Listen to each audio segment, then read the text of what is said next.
Welcome to the broadcast. We're making role-playing games. We've got all the bards you want, and we're even making up some names.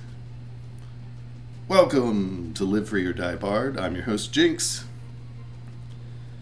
This is a stream where we are making a Dungeons & Dragons 5th edition game from scratch, featuring bards. On your screen you can see the web address. If you want to follow along at home, it's livefreeordieBard.obsidianportal.com. That's what we're using as our note-keeping device. What is Obsidian Portal, for those of you who don't know? It's a campaign management tool for any kind of game that you want to run. You can use the wiki-style interface, put up media, put up text, whatever you like. And we're using it to keep all of our notes. You can use it as a showcase for your own particular campaigns or for just keeping track of stuff. The stream itself is us making the campaign from the ground up. We've already had quite a few episodes. I'll get into those in a second, but spoiler warning for those of you who intend to play this particular game later. You will learn some things that you may not want to know, but hopefully we will be streaming long enough that you will forget them eventually when you do decide to play. What have we done so far? Thanks for pretend taking off work, by the way, Jim Rockford. Appreciate it. What have we done so far? This is episode 6, level 1 dungeon fun, and so far we have done concepts and themes. We have talked about player archetypes. We have done some basic mapping stuff. We have worked out our meta plot, and last week we did a tribute to Eddie Money and Rick Ocasek, who passed away recently, and gave them some tribute kind of stuff in our game so that their musical spirit can live on for forever, obviously, because the campaign will be that popular. So so let's get into it. This week is going to be dungeon making. So let's start with a little bit. We have to set up our dungeon before we actually start to build it. Let's talk about where we are right now. Let's go to the adventure log. This is where normally in an OP campaign, this is where you would keep the record of what your players did. They could write their own character diaries or journals or whatever. You could do recaps from this, but we're using it as where we're storing our actual adventures. So our very first adventure is the one we're working on. We've split it up into multiple parts. Our starter town is called Paradise City, and which was a user suggestion, by the way, which I should mention. Anybody who's in the chat for the Twitch stream right now, feel free at any point to make suggestions in the chat, and I will try and incorporate them into the game either now or down the road.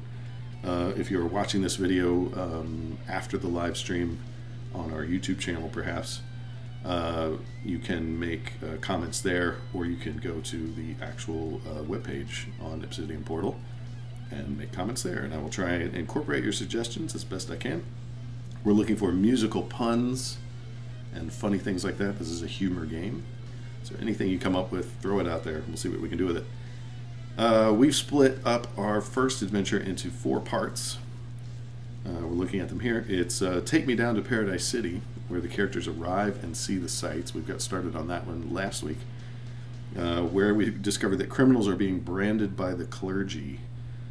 Magical brands that they are receiving somehow lock them out from their own magical abilities and prevent them from using them because the church is taking control slowly but surely, and unfortunately Mayor Petty Tom, who's in charge of the town, is unable to stop it despite his protests. Part 2 is going to be we built this city, which is what we're focusing on this week. The discovery of buried ruins under the ancient walls of Paradise City. And then after that, they will eventually go on to part 3, which will be White Wedding. An unwilling bride-to-be needs the band's help to potentially get out of a wedding she didn't intend to be in. And we will have a climax with Ballroom Blitz, the confrontation at the Masquerade Ball. And then we'll write some concluding material to wrap up the adventure. The idea generally is we're going to keep this fairly contained. This would be an adventure line that you could complete in 1 or 2 game nights, perhaps. So everything's going to be pretty compact. We are dealing with our characters, our player characters, which we always need to keep in mind. These are the player character archetypes that we came up with. We have Alice the actor, Eddie the escapist, Ezra the explorer, Norbert the noob, Polly the power gamer, and Wanda the world builder. We want to make sure that all of these people are catered to when we're running our game. There are obviously more types of players out there, but these cover all the basics for now. You can add some more later on. So as we're writing, we're thinking of these archetypes, and we're trying to make sure that they all have something to do here and there, so that they're not completely bored. Let's go back to our Adventure 1. We need to do a little finishing up work on our Section 1 from last time to get them to where we need them to be. The first thing, I think, stuff that I came up with, I'm trying not to do too much off of stream so that you can see what's going on, but I did come up with a couple of ideas. The first one is what to call our church. If we go to our main wiki, here's what we have so far. We're going to go to organizations, and here's some of the ideas that we had for different cults and monk orders and knightly orders and things like that. And we're going to add a new one. This is our church, and it's going to be, let's go in here and edit. For those of you who don't know, you use the double brackets to create new wiki entries. Let's make it alphabetical here. So we're going to call it the Church of Rhea. Church of Rhea. That's the recording industry of America something. I forget what it all stands for, but let's look it up. What does RIA stand for? Recording Industry Association of America. There you go. Okay, so the Church of Rhea made our entry there. We'll go down and click Save. This gives us the sort of grayed out link. Click the link. Here's our new wiki page. Church of Rhea is going to be a foe of the players, unless you're playing a bad guy campaign. There you go. Thanks, Jim. Appreciate it. My Google foo is strong.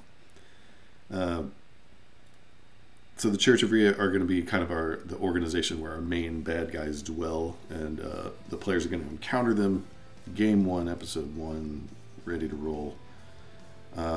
We don't know much about them yet, but we do know one of their goals, which is to suppress the magically gifted with enchanted brands that prevent them from using their gifts. So that's one of their goals. We don't know their full manifesto or anything like that yet, but that's good enough for now. So let's create our page. Church of Rhea. All right, so this is going to be a widespread organization. It's got sort of their hands in all kinds of things going on, and they've infiltrated the government to a degree. They're in small towns and large cities all over the place, and they're a force to be reckoned with. So we've got our Church of Rhea. let's go back to our adventure log. And we're going to go, characters arrive and see the sights. Okay, so here's what we've written so far. I won't read it to you verbatim, but basically we are having the characters walk in from outside the town. We've described what they see as they go in. We've given them as much information as possible in every sentence so that they can get a clue right away what's going on. We have them walk past the inn where I eventually want them to go, called Heartbreak. And we get to Market Square, where there's a big event going on, where they're going to see the branding for the first time. The street opens into a broad market square, which is oddly quiet considering the mass of townsfolk gathered around the central well. On a raised stone platform standing before the backdrop of a rundown mansion, several well-dressed individuals preside over 3 villagers in rags and chains. The whole assembly is guarded by armed soldiers watching for trouble from the populace. Okay, let's go in and edit a little bit of this. So before we can get them to the dungeon entrance, we gotta finish this little bit up. Now we're in our edit menu, where we're using textile. If you don't recognize this as textile, you can do a lot of stuff. It's sort of like shorthand HTML in a way. Let's see, rundown mansion. Okay, here's where we are.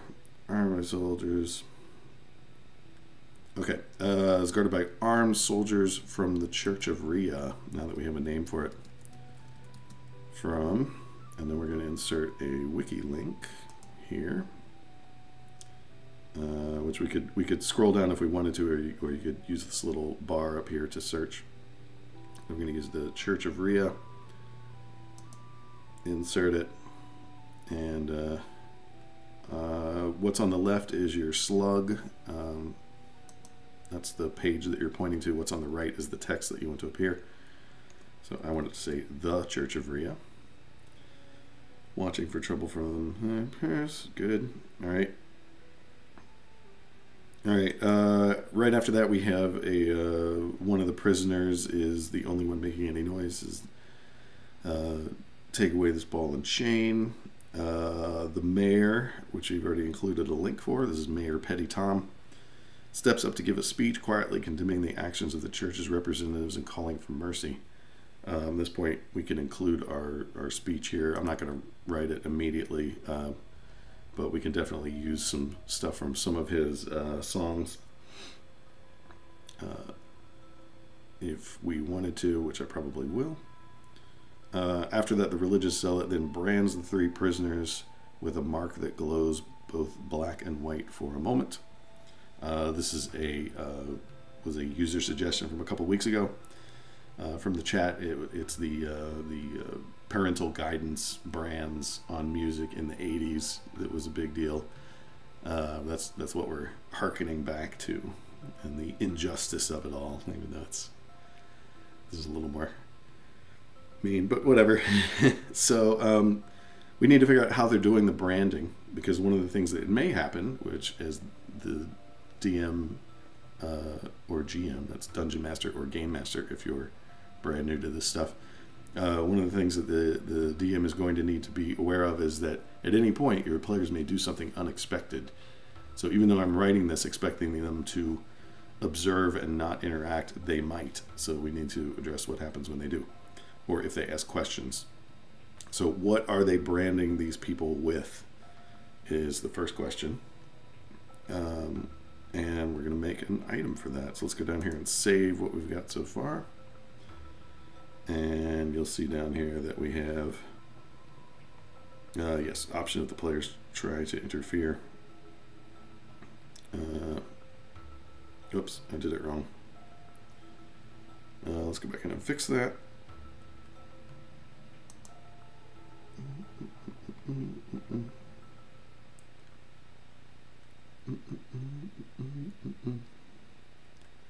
Armed soldiers from.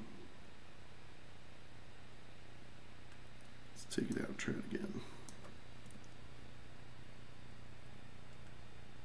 Wiki link. Pizzeria. Can use preview. Let's see if I got it. No, I must be messing it up. Maybe it's because I have only recently created it and hasn't caught up yet. We'll come back to it in a little bit. Let's move on to the fun part though. Stay put. And let's do items. So we need a thing that is causing the brands to happen. We don't know exactly how that's happening yet. So we're going to make a new item for it. And I've already got a picture that I found. So let's make a new item. Click the plus sign. We're going to call it the Conductor's Baton of Branding. And it's going to be let's do a quick description. A wand that removes magical powers. Okay, this is where the crunch would happen. The statistics. We'll probably base this on an actual 5th ed spell that does something similar, but we're not worried about that right now. We're worried about just the description. We'll get into that in a second. So in this section, the first part is for your statistics part. The second part is generally for your descriptions and histories and things like that. So I'm going to do a physical description based on the picture that I have, which you guys won't be able to see because you can't see my windows, but it's essentially a stick with a big ruby at the end of it. So we will say a golden wand with a large ruby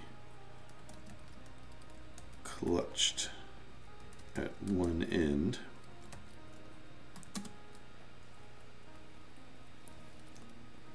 Upon it are written verses from Holy Scripture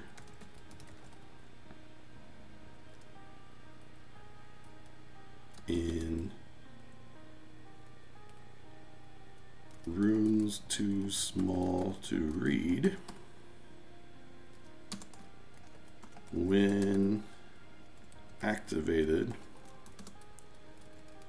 it glows briefly, leaving a black and white brand upon whomever it touches. And then up in the crunch section, I will put removes a character or creature's access to magical spells, powers, and abilities.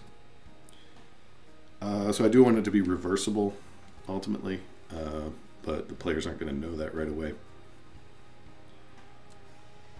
So let's go down here to create. Okay, so here's our Conductor's Baton of Branding.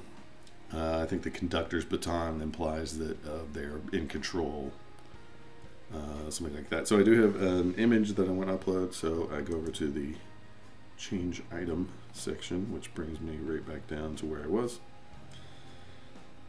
Change Item Image, you click here to upload.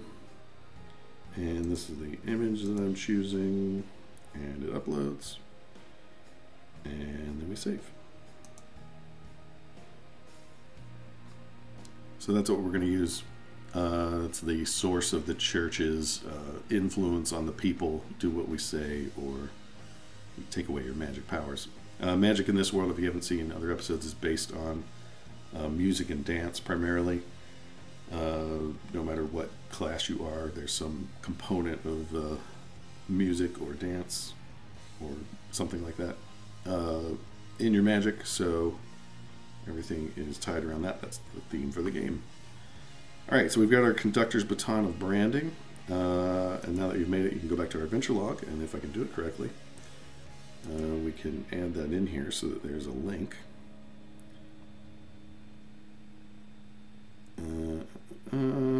Okay, the mayor, yada yada yada.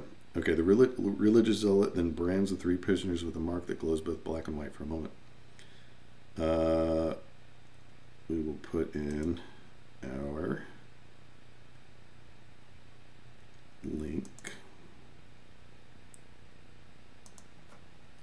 Let's see if I can search by name. Maybe I can't.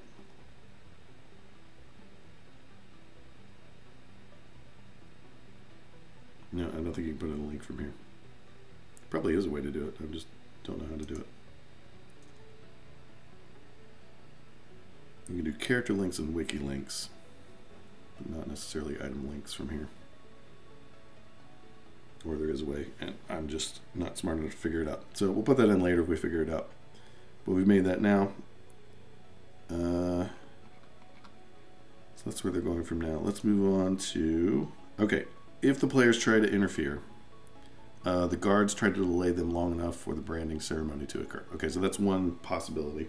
I think in your player's handbook for D&D 5th edition, if you head towards the back, there's some basic stat blocks to sort of get you started. There's all kinds of critters and stuff like that. If this is the only book that you have access to, you can definitely run things from this. You'll just look through here to see how stat blocks are set up, and then sort of use one of these as a template and kind of make your own, something that's useful, but it gives you statistics so that you can run combat. We'll do a whole episode on how to run combat eventually. But basically you're looking for something that's a little bit stronger than your average player. They're not trying to hurt them necessarily, just slow them down. So you can do something like that. If you have some of the other books, I think there may be some stuff in the DMG. Let me look. I think there is somewhere. You could use stat blocks out of different adventures, whatever you need to do. You could make your own NPCs from scratch, that kind of thing. So basically, if they try to interfere, the guards try and stop them long enough. If they try and investigate, you need to be able to answer a couple of their questions about what's going on, who's there, stuff like that. So you'll need to read through your adventure before you run it and have those questions in mind. Okay, after the if the players try to interfere, we will move on and write a little bit about the next thing, which is Rim. If we go down here in our characters, we had created a Rim Berrybuck who lives in Paradise City. So we're going to put him here.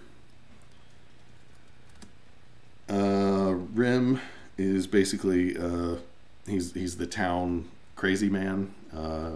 He's based on the lead singer from the band REM. Oh yeah, there it is. Thanks, Mod, for that. I'll go ahead and fix it in a second. So Rim Berrybuck will do. He's the crazy person, so he's going to be an option for them to get information out of if they're trying to investigate. So we'll make option if the players try to investigate. Okay, so you have Rim Berrybuck is the local madman. who wanders the streets preaching about the end of the world. He can answer some of the PC's. PC stands for player character, if you've never done this before.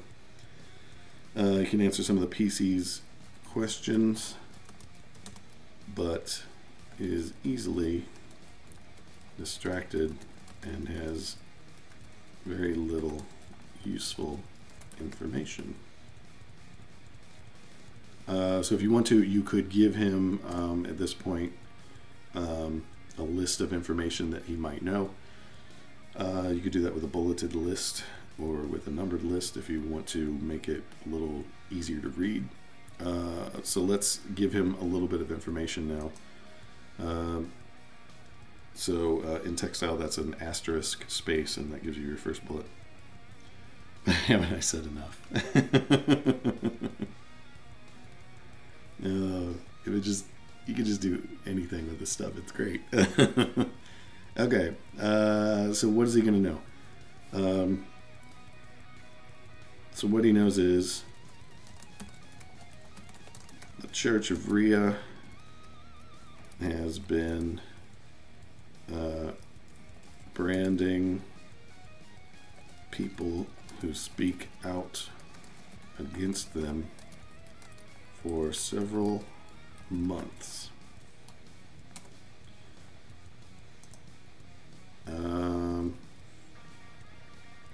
What else might he know?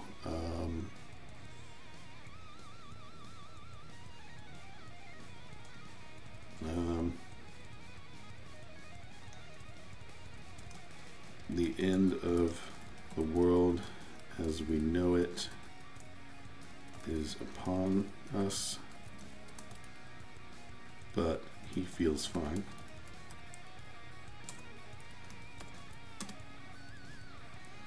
And when you're role-playing this guy, you can kind of just go down the list and ramble, because he's a crazy person. You don't have to wait for them to ask. This could be stuff that they overhear as he's, street preaching, whatever you like.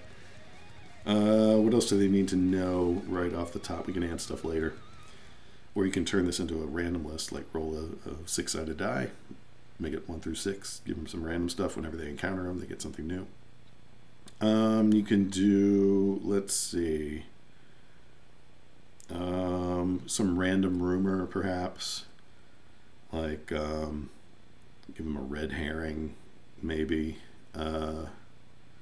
like one of the ships in port is secretly a pirate vessel. He knows because he goes night swimming all the time. Oh yeah, you could roll randomly for a line. Good job. We thought of the same thing at the same time.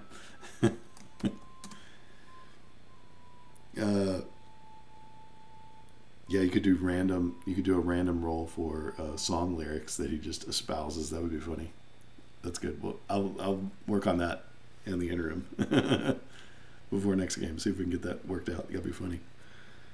Because the goal is to kind of like, for people who are not super into music, they won't catch a lot of these, but for the people who are into music a little bit or get the references, you don't want to like come out and just spell it completely out for them, but you want to have them figure out who the person is. Maybe give them bonus XP when they figure something out. That'd be cool. Have you seen my shirt? Must have left it at the water's edge. That'd be good. Let's see. I want to give him a little bit of a clue about what's about this dungeon that they're about to find. So late at night, you can hear strange music from deep beneath the town. There's a good Lovecraft story about that, if you're into that. I think that's good for now. We can add some more later on. Maybe come up with his crazy ramblings list that occasionally has useful stuff into it. But you can use Rim as your first contact, your first NPC. to give them information. They can access him later on. He'll be wandering around town at all hours. Maybe they can help him out eventually. They might give him some money, something like that. But that's good for now. So let's save it. Let's see where we are.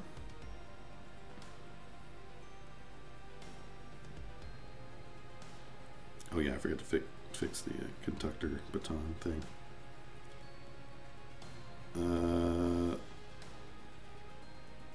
So this is down here. Okay, if the player is trying to investigate, you can use Berrybuck as your local madman. And then here's his bullet point list of stuff that he knows. All right, let's go in and see if I can fix my item slug thing.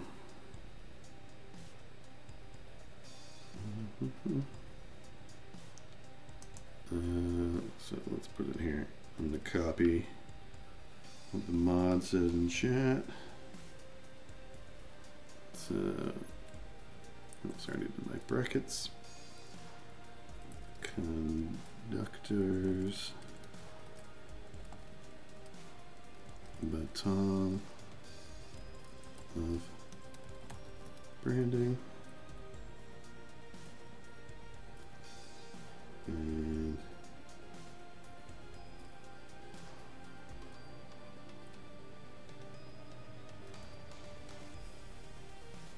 see if I need to do a text right after that or not.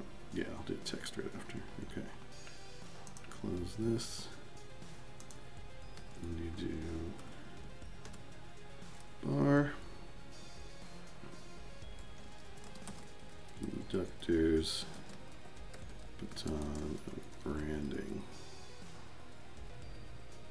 And that should be what we need. Okay.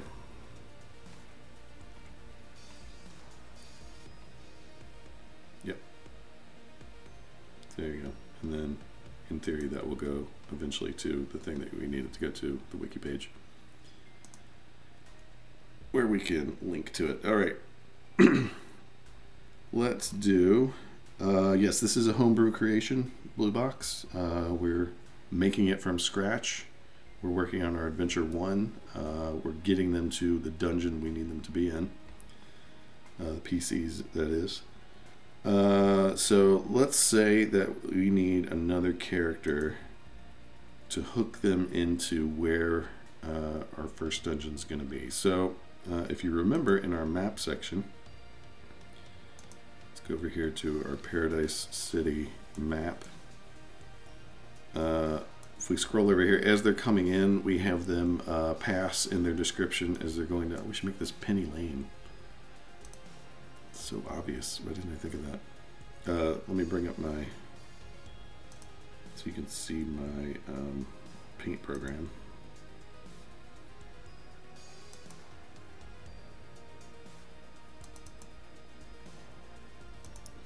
Come on. Oh, I need to raise it up. That's why.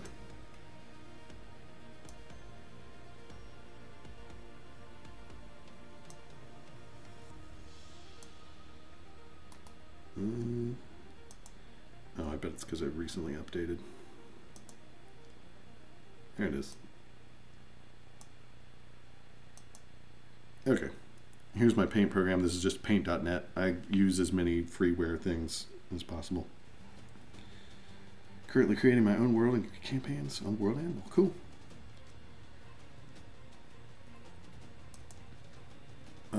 Okay, Penny Lane is what we wanted to add, so let's go in here and zoom in, and I'll make some text. I think we need to be at about 18 or so. Let's see what that looks like. Penny Lane. Oh, I know. I need to do this in a layer so I can move it. So go up to layers, add new layer. Penny Lane. I'll select it with my selection tool. Go up here to move selected pixels, and then you can rotate it slightly and slide it where you need it to be. And now we know that street's called Penny Lane. We merge layers down, save it, and then I'll update the map later on in Obsidian Portal. So it's there. All right, so we've got that. Anyway, though, as the players are coming in the main gatehouse, in our initial description, they pass in with a heartbreak sign on it. This is going to be the inn where I want them to go because it's close to the ancient wall, which we have decided that there's a dungeon somewhere underneath the ancient wall.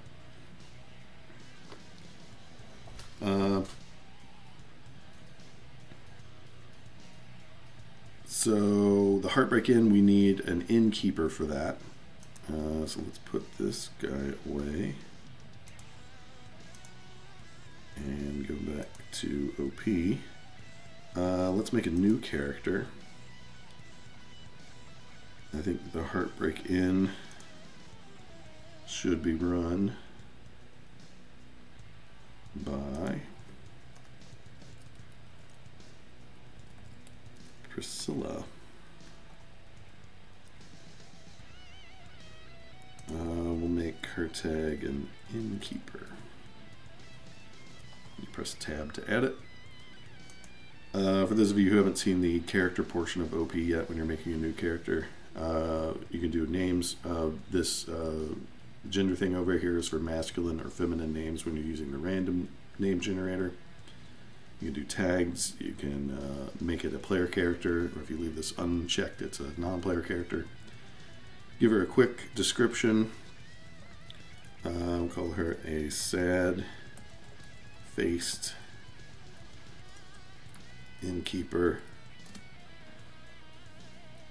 with dark red hair. Dynamic style sheet, for those of you who don't know, is a thing that OP has where you can users can create character sheets for different game systems. So if you need to use a pre-made character sheet, we have bunches, and then you go in and use the character sheet and type in your numbers, and some of them will auto-calculate things for you, stuff like that. So you can use those. They're user-created, so there's lots of options for the different game systems. And if you don't like the options that you find, you can make your own. We actually have a whole series that Kalak is doing on just such a thing. It's almost over. He's almost finished, and it's on Tuesday nights at 10 p.m. Eastern Time, which is GMT -4. Let's see. Okay, where was it? Description. Just like the items before, you have a section for your crunch, for your statistics and numbers. We don't need to give her anything yet, but we do need to give her a little bit of backstory and information in that regard.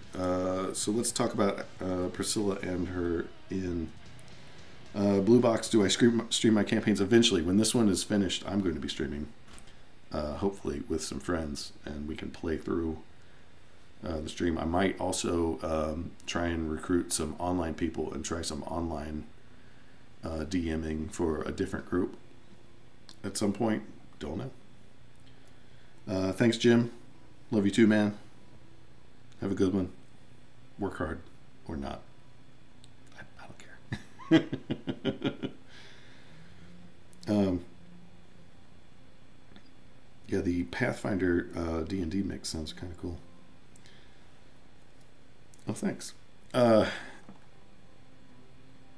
Yeah, hopefully when this is a little bit further along, we can actually play some, do a little play testing and see how it goes. I haven't streamed a game before, but that sounds like fun. I think our group would be hilarious, the group that I normally play with. Okay, so let's talk about Priscilla. Priscilla and her late husband ran the Heartbreak for many years before his untimely death. We won't go into too many details there.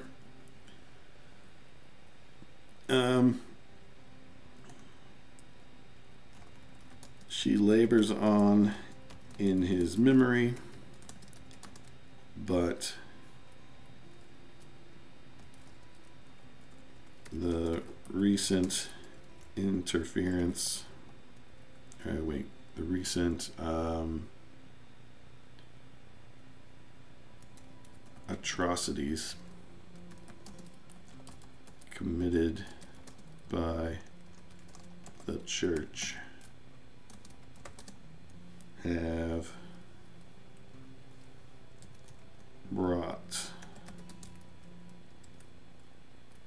business to a near standstill.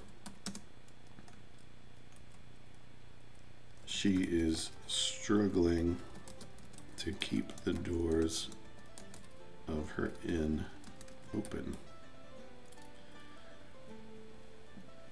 All right, that's pretty good startup.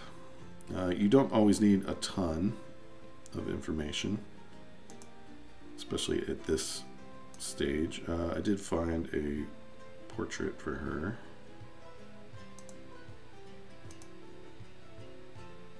There it is. Okay. Yeah, this is episode 6. So we've been going for 6 weeks now. The concept itself was actually Live Free or Die Bard. We played in a Pathfinder game, and kind of as a joke, we all created bards except for me because I didn't know. So I was trying to level up so I could get to bard at level 2. But the whole group created bards, and we called it Live Free or Die Bard. And we died. So after that, we made kind of min-max butt kickers, and we did pretty well after that. But so the original one, this is technically Live Free or Die Bard 2, but it was a good concept. I think it works if you create a campaign around the idea. Then you can definitely have lots of bards. You don't have to play a bard necessarily. You can play other stuff, but there are going to be later on battles with the bands and musical duels. And the premise, the kind of the hook of the reason why you're adventuring is you're a traveling entertainment troupe of some kind going from town to town, and that's how you get into it. So you can definitely play. Bards would be useful, but also you could be the roadies, you could be the managers, whatever. Other adventurers that keep the bards going. The hat does help. Our numbers went crazy when I made the hat. It's just red felt. Maybe I'll do that on stream one day and show you how to make a cool hat. All right, so we've got Priscilla. She's going to be our innkeeper, who's going to recruit the adventurers on their first mission. So let's, if we go back to our maps, we know that she is over here in the Heartbreak. So let's assume that she fetches them at some point, or they come to the inn of their own accord. And then she's going to recruit them with a sob story. I need to get them into the cellar. Hat of Twitch followers. It's a hat of disguise. It makes me look more interesting than I actually am in real life.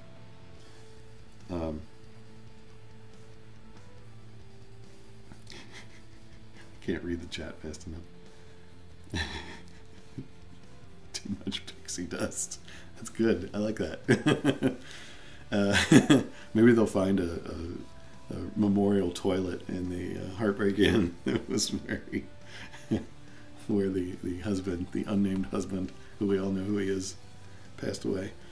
All right, so we got the Heartbreak Inn. I need to get them into the cellar of the Heartbreak Inn. So the general idea, classic D&D trope, is she's got a rat problem, some kind of critter problem in the cellar, and she offers, if they need incentive, she's going to offer them a discount to stay at her inn. So we'll go back to our adventure, and we're going to go after this, them seeing in the town what is happening. Then they're going to move on and get to Priscilla. So we'll put that right down here. At some point, let's do a character link. All right, you can scroll down if you want to, or you can search. We know she's an innkeeper. Yep. Search by inn. There she is. It's one of the tags. So when you're making your tags, keep that in mind. It's an easy way to search. I'm going to insert her here. Innkeeper of the Heartbreak. Approaches one or more of the party, perhaps to rescue them from Rim's ramblings, and offers them a proposal. Okay, and then we're going to do some out of deceiving charisma, very deceiving. All right, so we learned last week how to do colored text, which is this little formula here in textile. So we're going to bring this down here and just copy paste. And I'll go down the line so it's nice and clean. So I'm going to make the color a little bit different for her. We'll make her, let's see what blue looks like. Curious. And then her text is going to be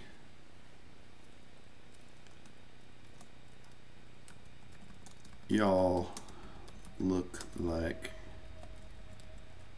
capable folks. I have a need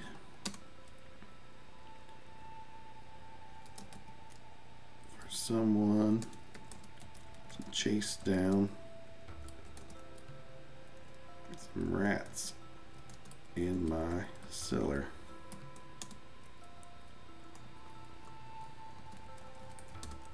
I can't reward you much, but I can let you stay at my inn for half price.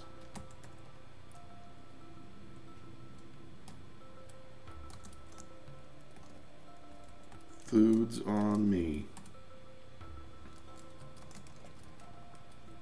What do you say? All right. Yep. Obsidian Portal is a campaign management website for putting your games up. It's been around for about a dozen years. You can use them for note keeping. You can use them for player communication, setting up meetings, play-by-post games, any kind of stuff like that. Showcase your stuff. You can try it out for free. Check it out. You can come check out ours. If you want to go to this particular page that we're working on, let me put up the web address. It's livefreeordiebarred.obsidianportal.com, and you can look around and see what we've been working on. Watch me update stuff live, and then you can check out other people's campaigns too. If you go look at the, I'll show you how to get there. If you go up here to the top bar and go to campaigns, you can go down to all campaigns on this little drop down, and it'll take you, you'll be able to find campaigns of the month and campaigns of the year. Those are like the really cool ones that are finished and have tons of stuff in them if you want to see the finished product. Yeah, the Live for Your Die Bard is the name of the campaign. One of the things that we're going to want the party to do somewhere in adventure, one of the first adventures, is if they're forming a band or an entertainment group of some kind, acrobats, whatever, they'll come up with their own name for their party. So that'll be part of it. And then it'll be just like making a band name in real life. Maybe they'll have to wait for some weird combination of words to happen, and then they'll use that as their band name. But yep, we'll leave that for the creative party members to do who like doing that sort of stuff. Okay, we've got Priscilla's text. They're going to chase down rats in the cellar, and then from the cellar we're going to take them to the dungeon. But let's see, after that part, she leads them, oh wait, if they agree, she leads them to a heartbreak on Penny Lane and sets them up with rooms.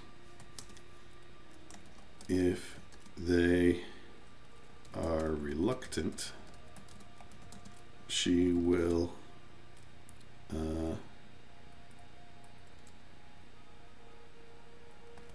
lower the price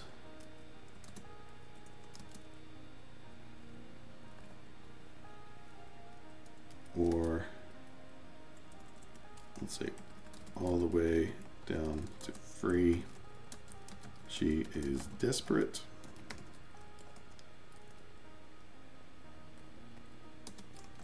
She's not above begging.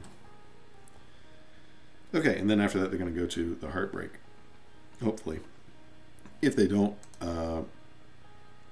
as the DM of a campaign, then it's up to you to find other ways to eventually get them there. You could move on to another section in the adventure.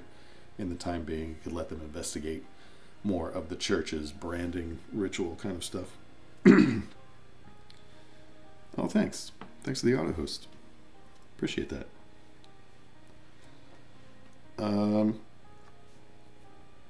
Yes, I am the creative contributor for OP. So I write some of the blog articles, and I make the comic, and I do some stream stuff. I make map markers, all kinds of stuff like that. So if you have any questions about that, feel free to ask.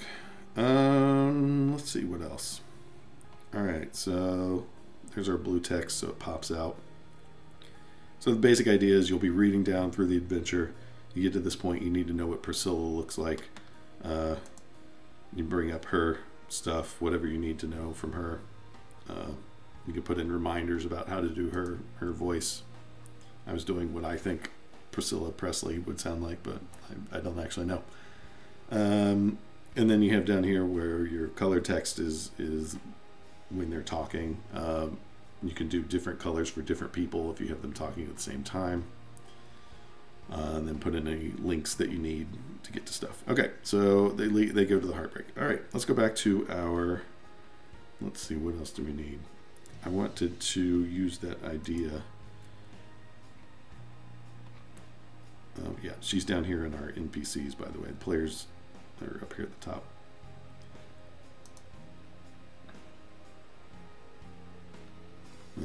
So I'm going to use his untimely death, too much pixie dust, died in the outhouse. Let's see the privy. Probably won't have outhouses in town. All right. That's pretty good. Save.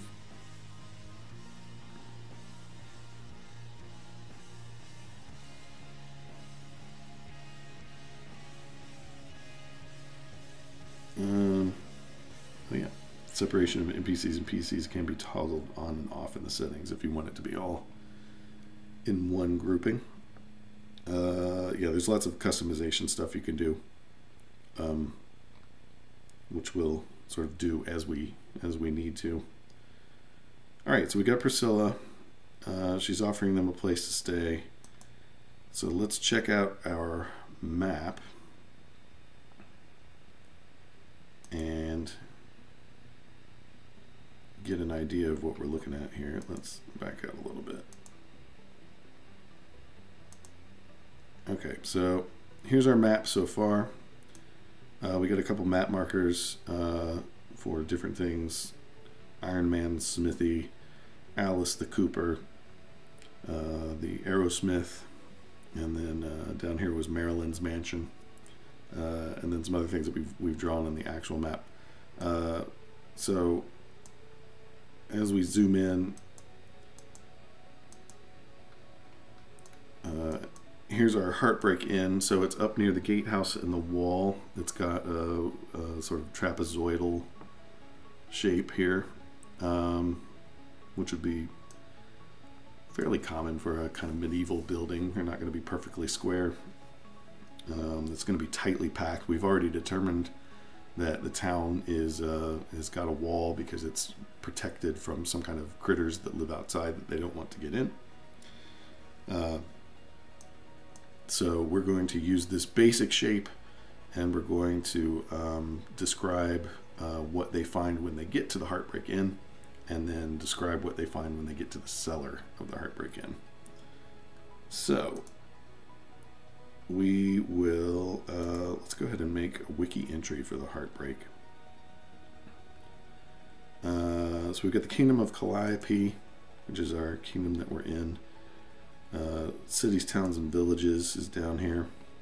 We've got Paradise City, cramped town on the seaside surrounded by ancient walls. When we go in, we know that the mayor is Petty Tom, population 250, and the Lord Bishop of the Temple Keep has great power here, and that's all we know. So we want to create a new entry. So we go up to the little edit thing, the pen and paper, and we're going to go down to make our brackets and do the Heartbreak Inn. It's not a hotel yet. It's not quite that big. Maybe if she expands. Yep, close to the wall, so it's going to lead to the dungeons. We don't know what our main dungeon underneath the town looks like yet, but we do know that we need a way in that no one has discovered in a while, because we need it to be the place where the players are finding their first secrets about the game. Keep in mind that one of your characters, one of your player archetypes, is an explorer, so they're going to hopefully be real keen on this. So we got the Heartbreak Inn. Let's give it a little description. A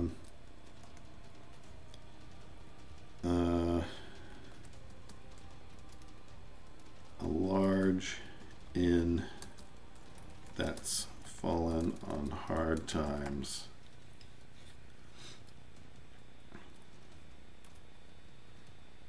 And then we could also include run by, and then character link, search by name, Priscilla, by Priscilla the Widow. Let's see if that looks how we want it. Yep, so we got Heartbreak Inn, Priscilla the Widow. All right, so let's go down and save. By the way, if you haven't used this before, whenever you make a change, if you want to do automatic email notifications to your players or everybody on your list down here, you can click these check boxes, and then whenever you save it, let them know. When you're making a campaign, it's generally a good idea not to have those checked, because they will get spammed with all the stuff that you're saving. You can save it for later on when you're doing updates. All right, so we got this. Let's go into the Heartbreak Inn and give it a description if we want to. You can also embed media here, put an image in here if you want to. So whenever we get like a picture or something that goes along with the Heartbreak, we could stick it in with this entry so that you have something to look at.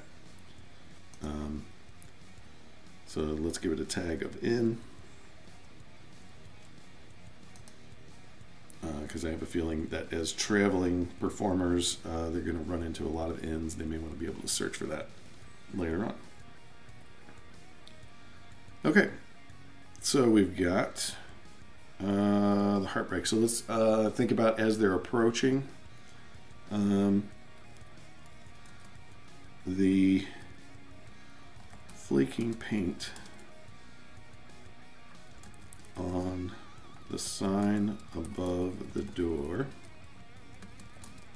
of this large inn on Penny Lane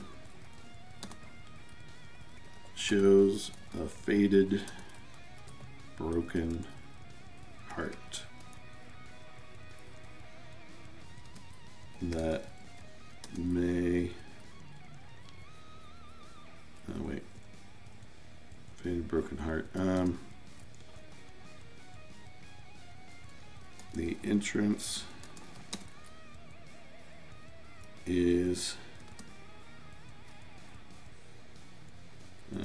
opens into a large common room.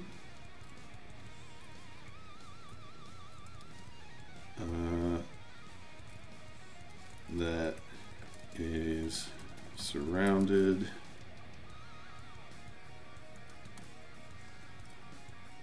on two sides by stacked chairs, stacked tables and benches.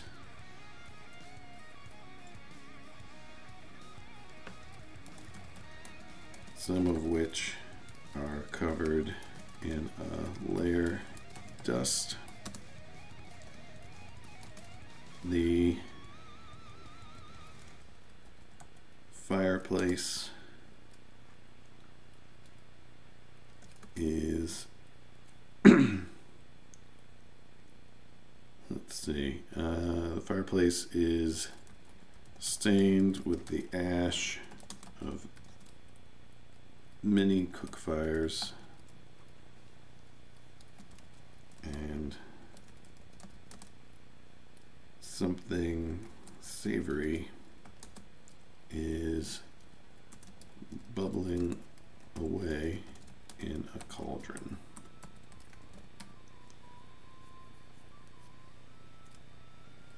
Okay, so this is going to be usually the first thing I write when I write a an entry for a location is like, here's what you read when they first show up.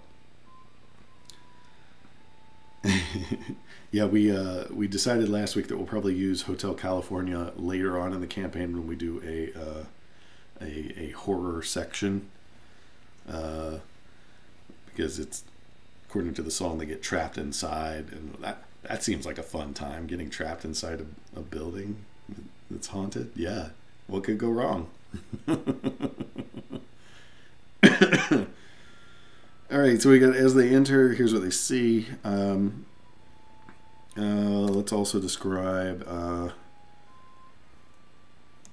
a semicircular bar counter.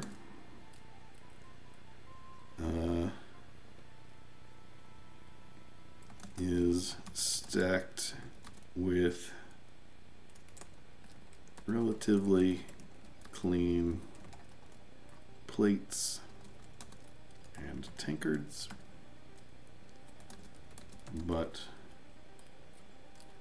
the shelves behind it are half empty.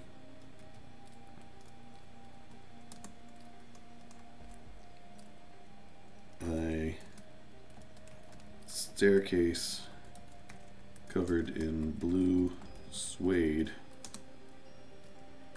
leads up to a balcony. Oops. And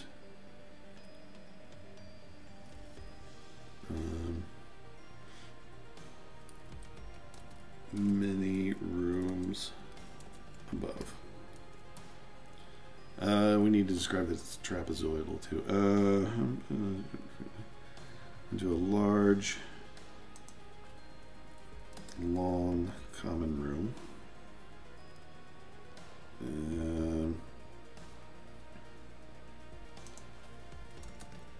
Beneath the stairs, you view an open door leading back into a kitchen. All right. Let's make it a pantry, actually. Maybe she does her cooking out front. Pantry. All right, so that's the beginning. And then let's create it. And then here's what we have so far. So we've got a thing to read. If you need a description, you can go to this link and then read that for your players as you're running the game. Lonely Street. Yes. We can make that on the other side. Yeah, she could upgrade at some point. She could maybe take over one of the mansions or something like that. Let me switch over and update that right now while I'm thinking about it. There's my paint.net.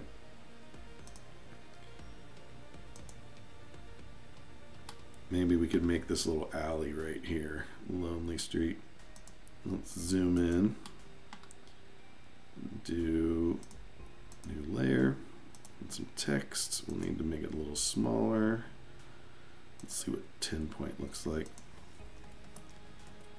It might be a little too small. Lonely Street. Let's go for maybe 14. Yeah, 14 is okay. All right.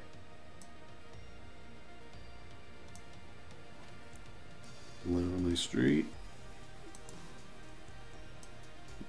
Curve it a little bit. And we'll stick it here. Okay. So while we're here, here's sort of what I imagine is you'd have the door, the common room area would be this large section here, and then there'd be a little bit back here, or maybe the entrance is here and the common room's here. If you've got like a cloak room or something, that might be cool. Might do a cloak room on the one side. So a cloak room to your left, the main common room. We'll have a back door that leads out into this courtyard area. And then you've got maybe your pantry back here, somewhere in the back. And then the pantry will be where we get to our cellar door that leads down into the root cellar, which then will lead us to the basement, or to the dungeon underneath the wall there. Okay. So while we're here, let's call this guy the courtyard. I can't think of anything interesting about it yet, except that it's surrounded by other buildings, which you may need to know what these other buildings are eventually once we get into the adventure. The hope is that the players will use the discounted in-room as their home base for a little bit. And then okay, let's merge that down and then save it. All right, so we need a cloakroom, we need a back door, and I think that's probably pretty good. Okay, let me get rid of this.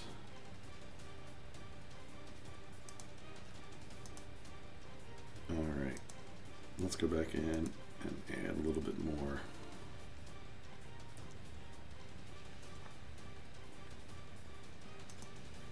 Okay, you can do new paragraph. Is that how that works?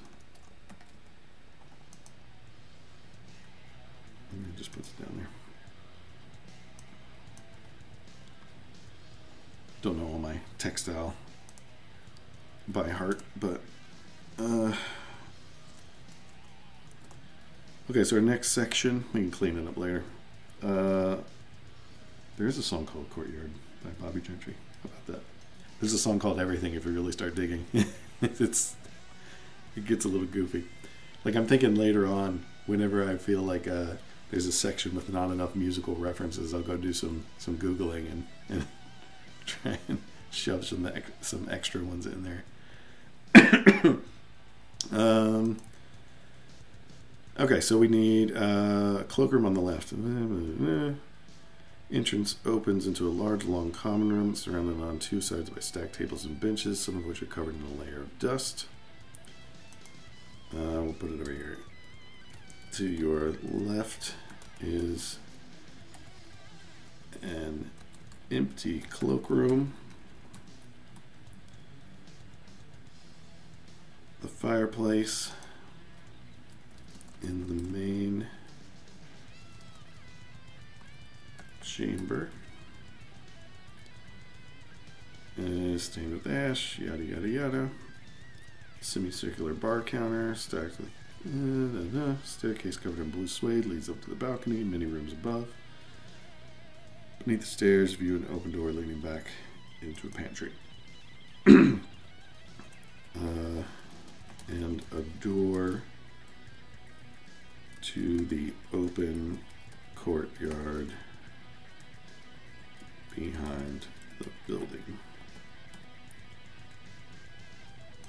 Okay. Ooh, description fodder. That's what I need. Good. In the corner, a tall tree so shady and cool, and a white marble fountain and a clear sparkling pool. Good to know. Good to know. I think we'll have to put that in the courtyard.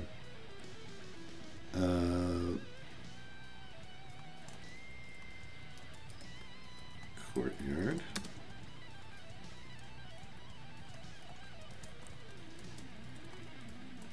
A square of trampled earth with patches of grass. In one corner, a tall shade tree. And in the center, a white marble fountain surrounded by a clear, sparkling pool. Perfect. Okay. All right, so we got a courtyard, we got that. Let's do the pantry and the cellar next, because that's what's going to lead us into the dungeon. So the general idea is Priscilla says, I've seen the rats in the pantry. I'm terrified of rats. Take care of it for me. This is how I'm paying you, by giving you free room and board for a little while, or cheap room and board, depending on how you negotiate. Okay, so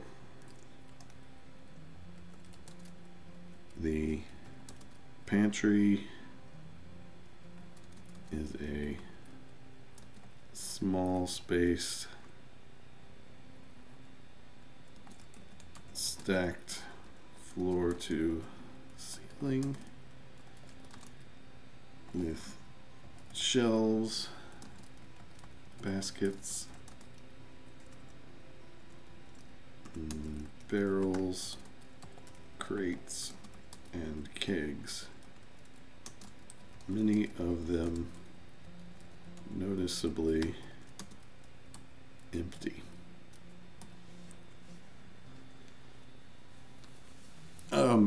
So generally when you're doing your descriptions, you're trying to pack in as much information as you possibly can.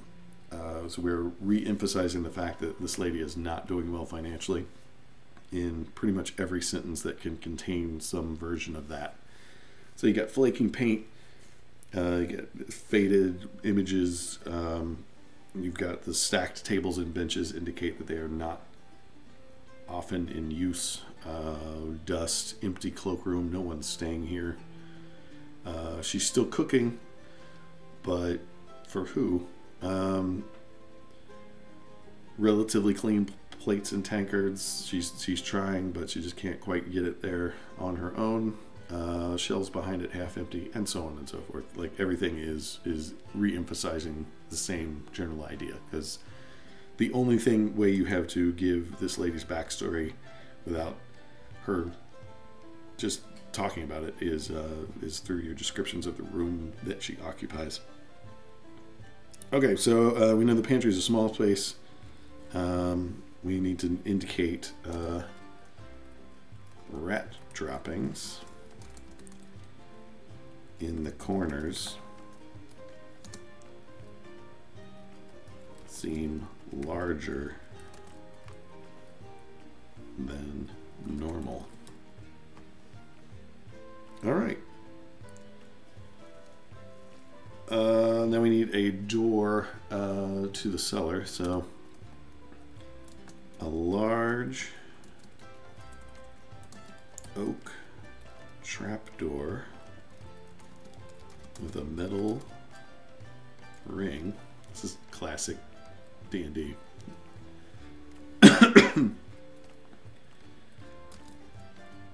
Is shut and weighed down with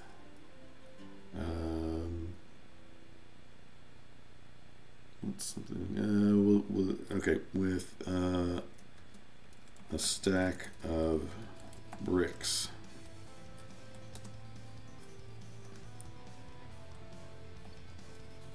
Cracks at the edges of the trapdoor.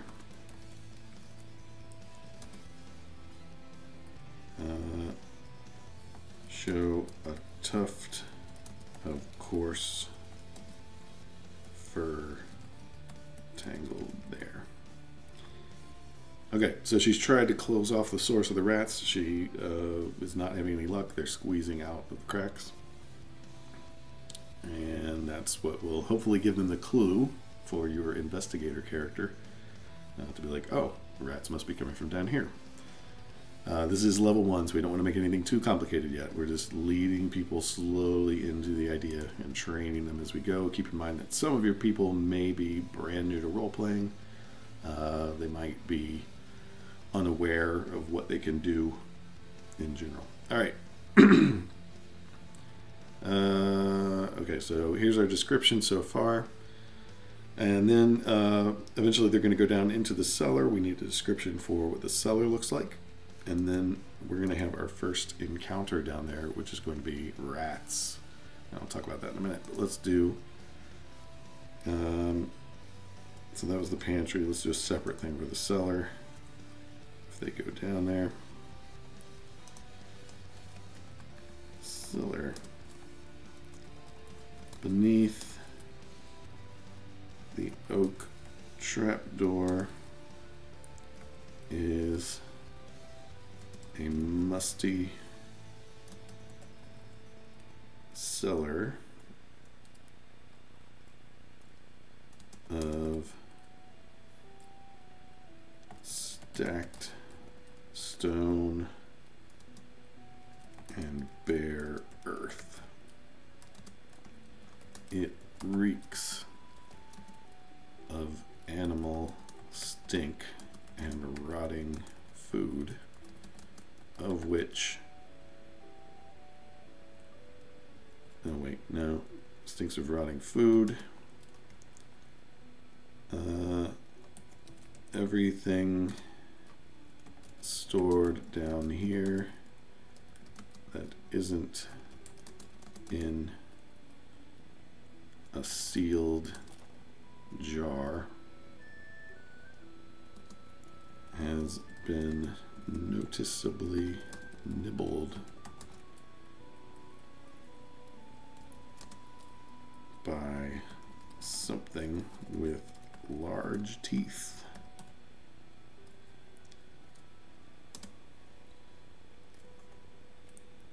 As you descend the short steps and crouch, you see skittering movement in the darkness. The cellar extends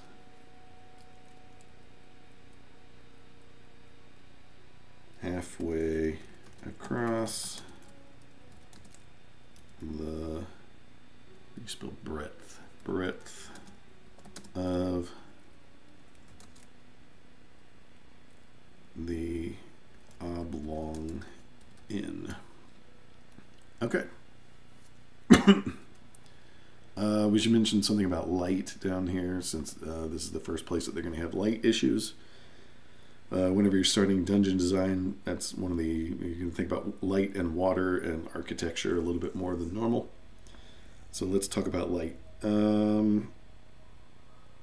So I'm imagining this to be floorboards over top of an open kind of a cellar area.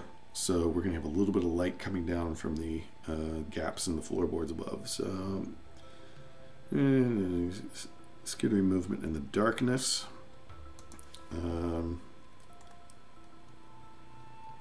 Narrow shafts of light. Spill. Let's do stab. Stab downward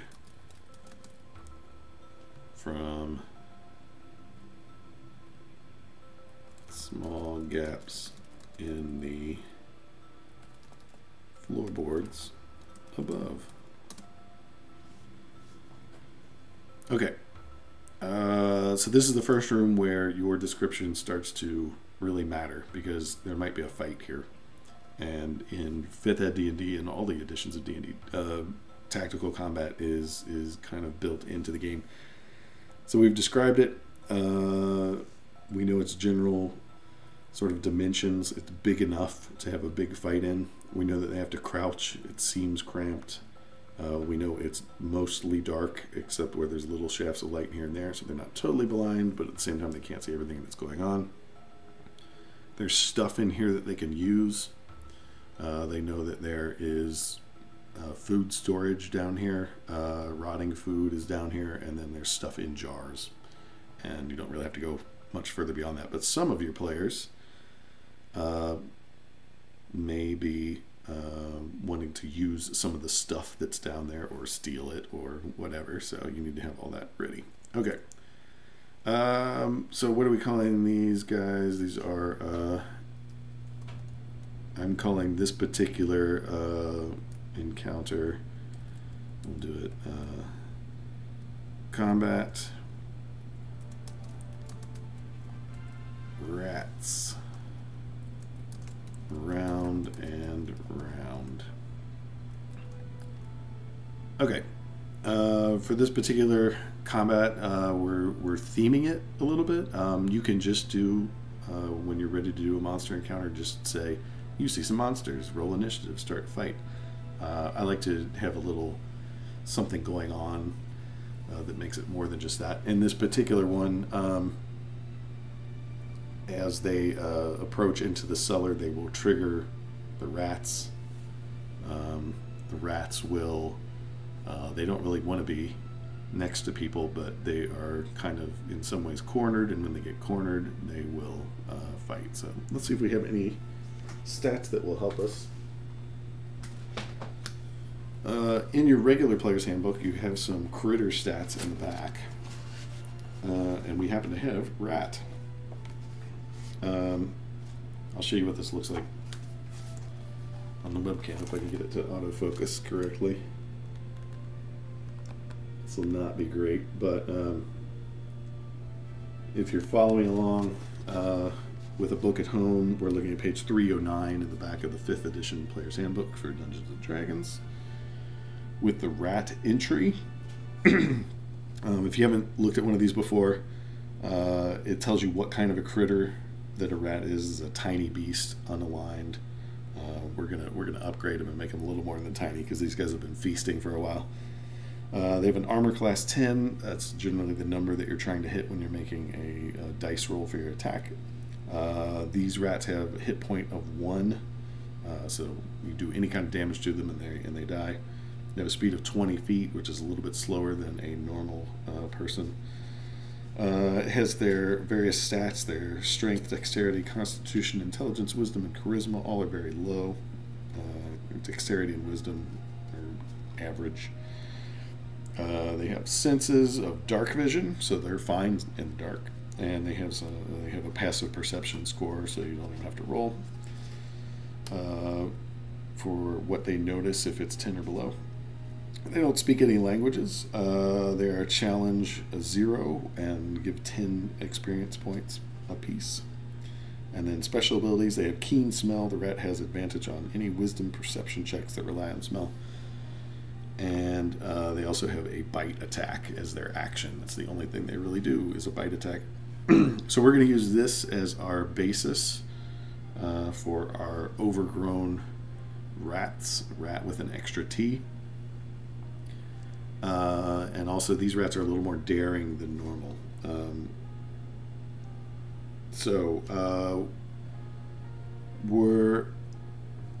I'll go into making stat blocks on another episode for more complicated creatures, but essentially you're going to need some basic stats here to run your combat if you're looking at this particular page. We're actually going to put, since this is the description of the thing, we're going to put our combat round and round in our adventure notes, because that's where you're going to need it. So let's cut it.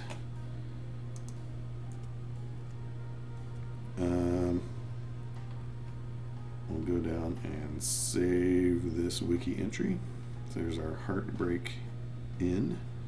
Let's go back to our adventure log. Let's go to edit. And then we will put our combat rats around and round. And let's go ahead and do our basic stat block. You may not need all of this. You can customize your notes as you see fit. In my particular case, don't have a good way to hold the book and type at the same time. I'll have to remedy that. I need to know just a couple of stats. I'm making up a new type of critter, so I'm not going to use anything straight out of the book. I'm just using it for sort of inspirational material to make sure that I know what stats that I need to play the game. So we need an AC, a hit points, a speed. These are, do some abbreviations.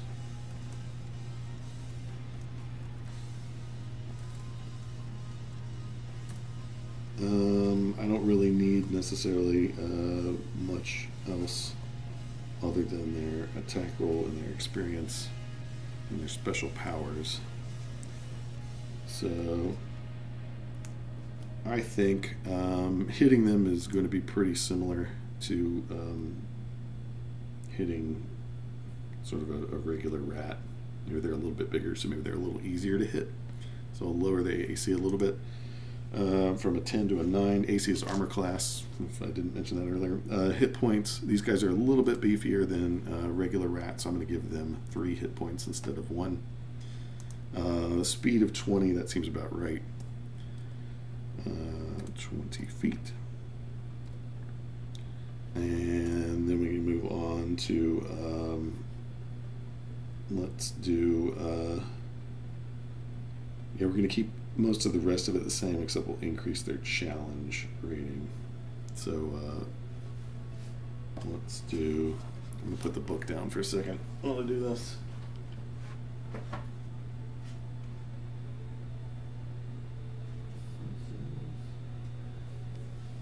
Okay. Senses, dark vision, and I think they have keen. Yeah, keen smell has a special power. Keen smell. And then we need our, let's just do an attack. I can go ahead and fill this out later on if I need more stats. Okay. The regular rat's attack is just a bite.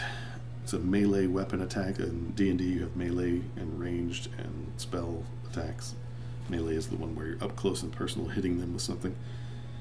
So in this case, the regular rat has a +0 to hit, a reach of 5 feet, which means they can only reach essentially the square next to them if you're thinking about a board game. They can only affect one target, and on a hit, if they get a hit and beat the player character's AC, they do 1 point of piercing damage to their hit points. So we're going to keep it similar to that and beef them up just very slightly. And we will make them, we'll keep it a +0 to hit. We will keep it at a reach of 5 feet.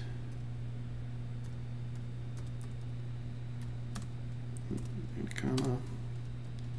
We will keep it at 1 target.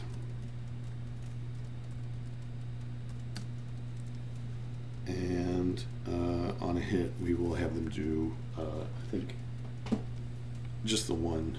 Maybe, yeah. These guys are level 1. We don't want to do too much. So hit equals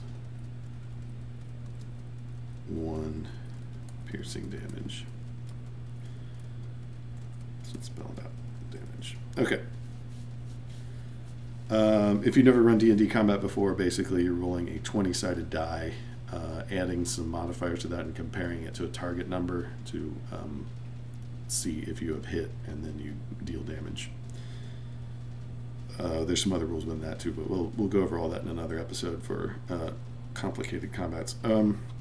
So I was thinking for this particular one, also we need to give them XP. XP is experience points. Use your experience points to level up. After you get a certain amount, you level up. And you get more powerful. So the normal rat is 10 XP. I'm going to make these guys, let's make them 20. 20 XP each. Alright. So we've got some stats to work with. These guys are kind of beefy rats, and they're braver.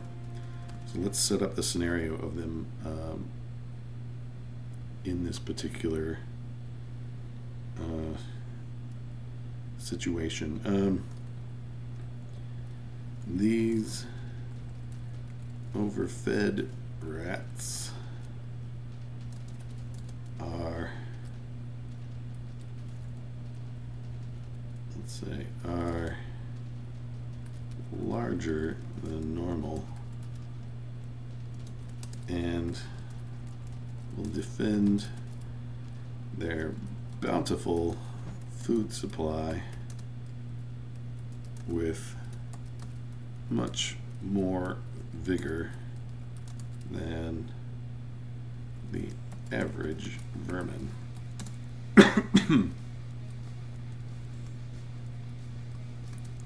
If cornered or challenged, they will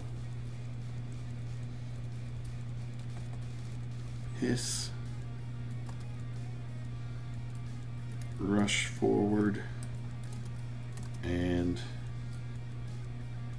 band together in groups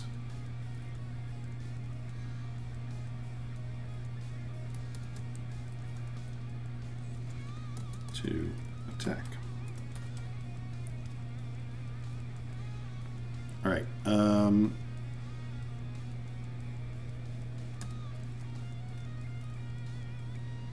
They will also try to surround any invaders to confuse them.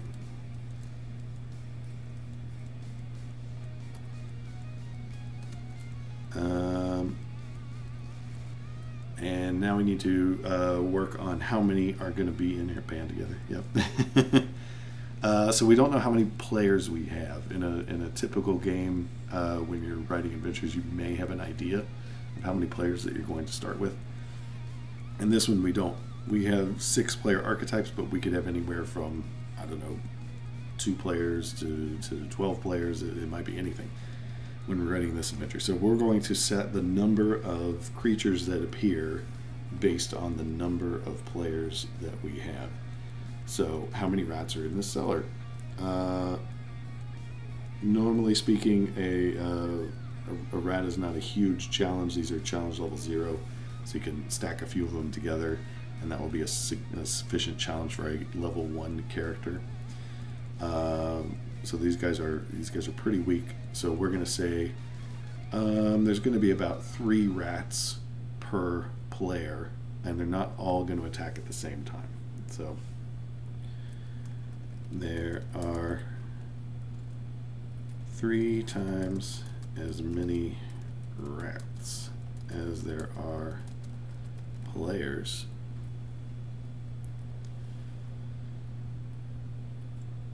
In the party.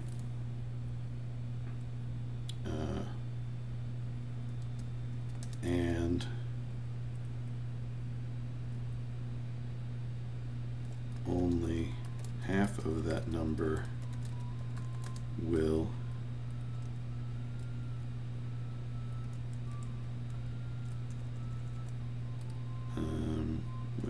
attack at first. After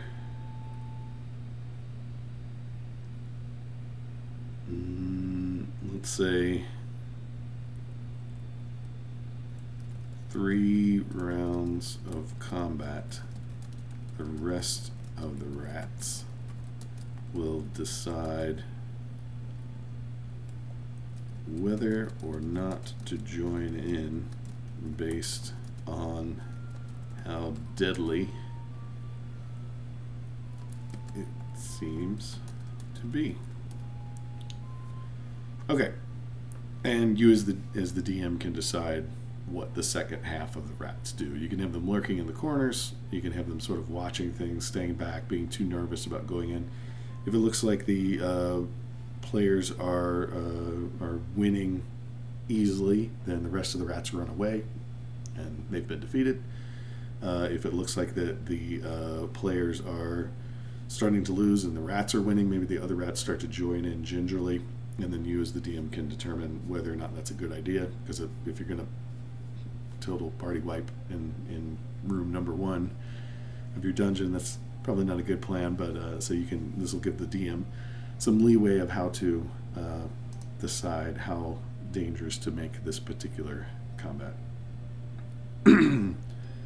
Okay, so let's say that you have a group of 4. There are 3 times as many rats as there are players in the party, so there's 12 rats total.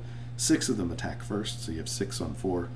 Let's say the die rolls go kind of average, and they manage to drop a couple of rats, and then maybe 1 or 2 of the people get hurt, and then the other remaining 6 rats can then decide after 3 rounds of combat whether it's worth it or not.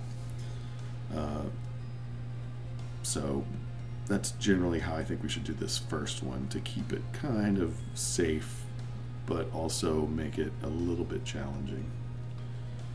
So that's basically it. And then when combat is over, you can award experience points for the number of rats they defeated, or if they have to retreat or whatever, that's fine too. Other options, you can have the players figure out a way to lure the rats out of the cellar with bait of some kind, or with scaring them, or smoking them out, or anything like that. All of those are successful uses of that particular thing. Okay, so we've got our combat. After that, we need to get them into the dungeon proper. So we have our little combat section, and then we're going to use somewhere in the darkness. They're going to discover, perhaps during the combat, out of the cellar, you're on fire. Some groups like to set fire to inns. That's just how it goes. They can find the entrance to the dungeon in the ruins. That's cool too. Okay, so they're going to find the passage to the dungeon itself. So we're going to call this part Discovery.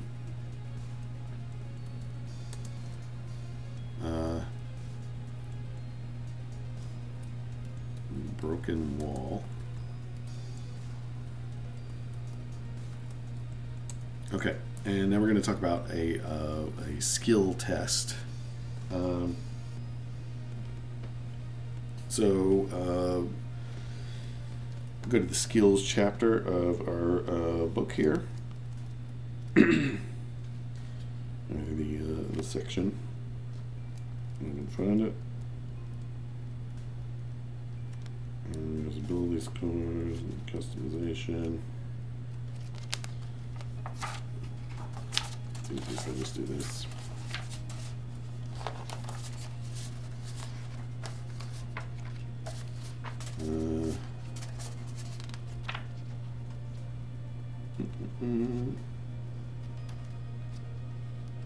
Okay, ability checks.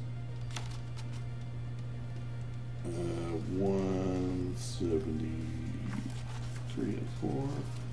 That's easier.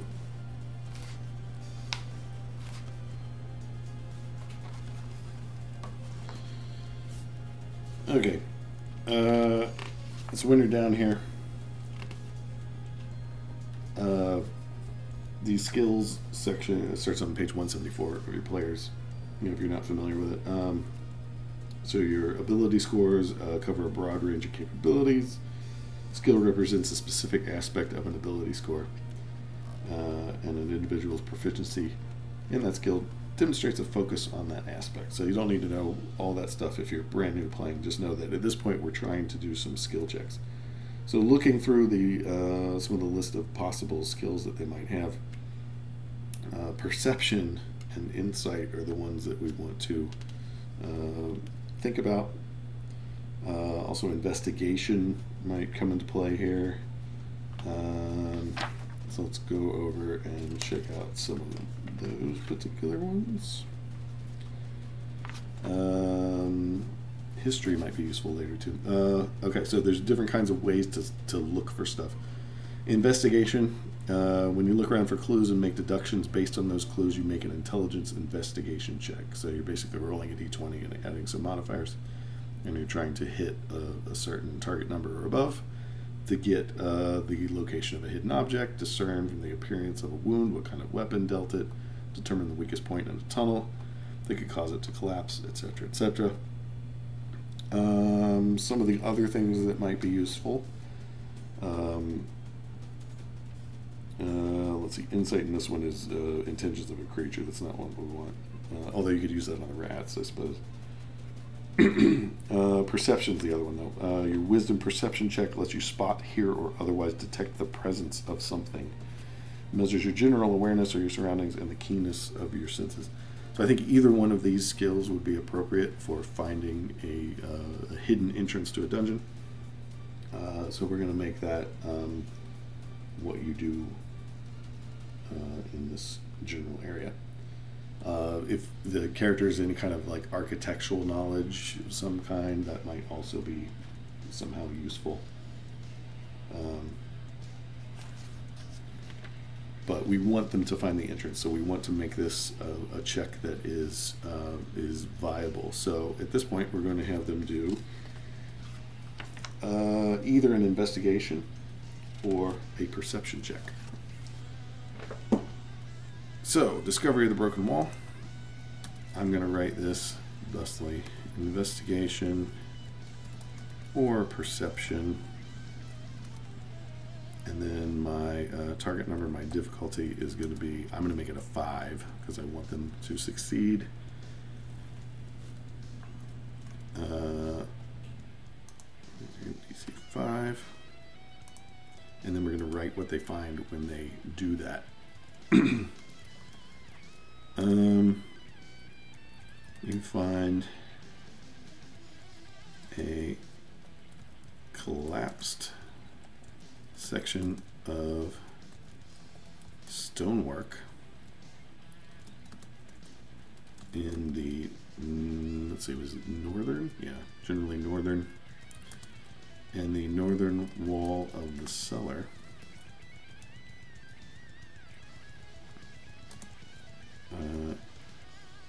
That reveals a gap just large enough for one person to slip through into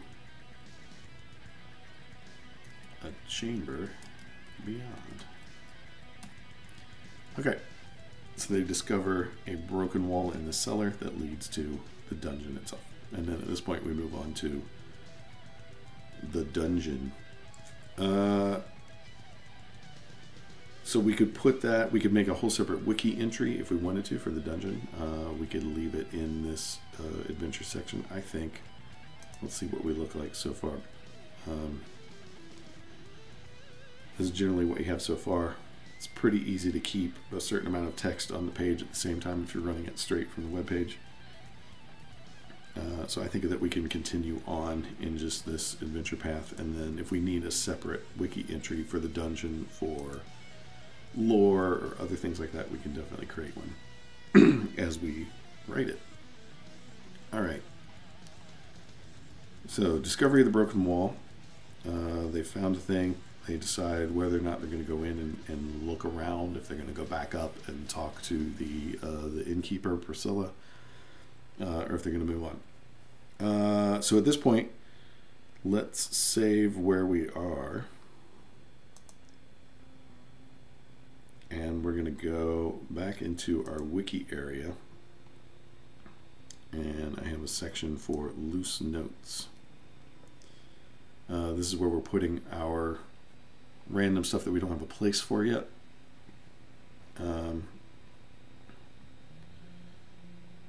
And then as we find spots for this in the wiki or as characters or whatever, then we can delete them off of here as loose notes and move on. So we've got a handful of things already, but I want to create a little section for loose notes for our dungeon.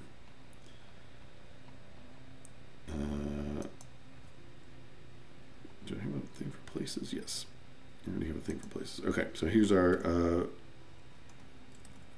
dungeon beneath Paradise City.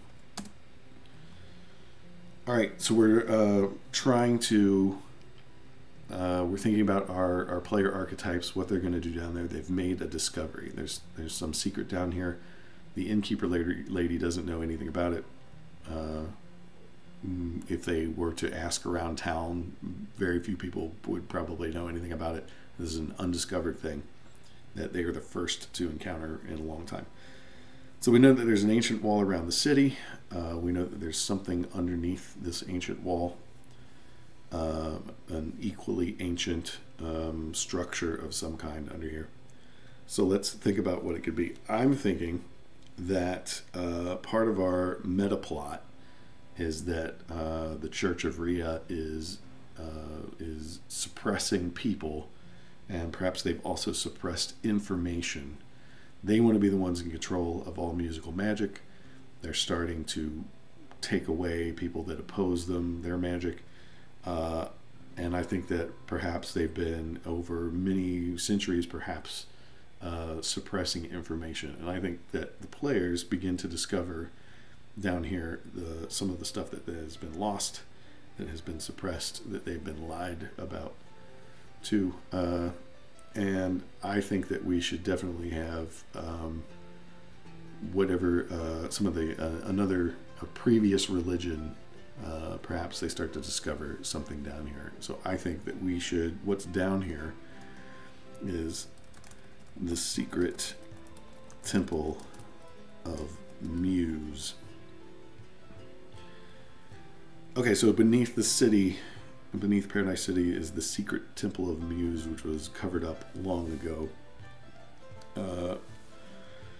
Why was it covered up?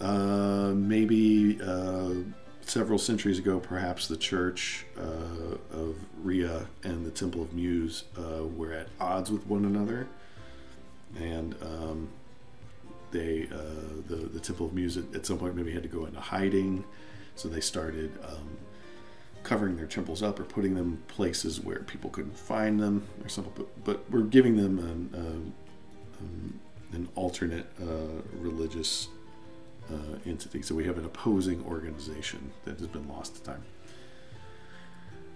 So what's going to be in the secret temple of Muse I think somewhere down here they're going to discover some of the old history of other deities, perhaps, that were not part of the main church, or that were taken over, maybe, like co-opted by the main church and turned into something else for control purposes. And I think to that effect that we need to have some deities going on. So we know it's the secret temple of Muse. I think that during the course of history, we will say, once the Church of Rhea and the Temple of Muse were equally powerful, but the church began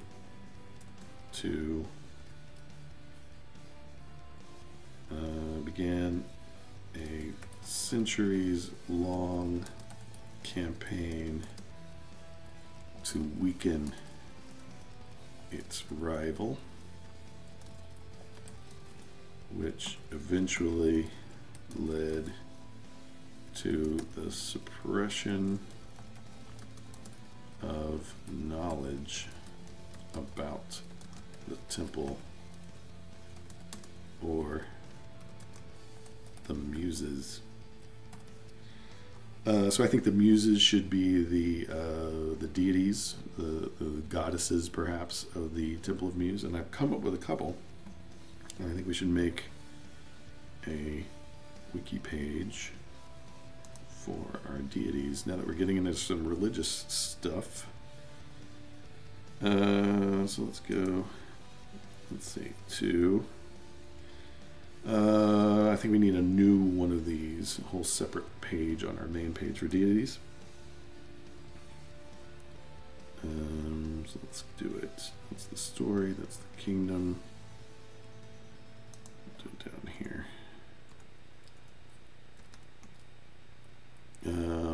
Religion. Let's make a religion page. And then within that religion page, we will make a section on the Muses.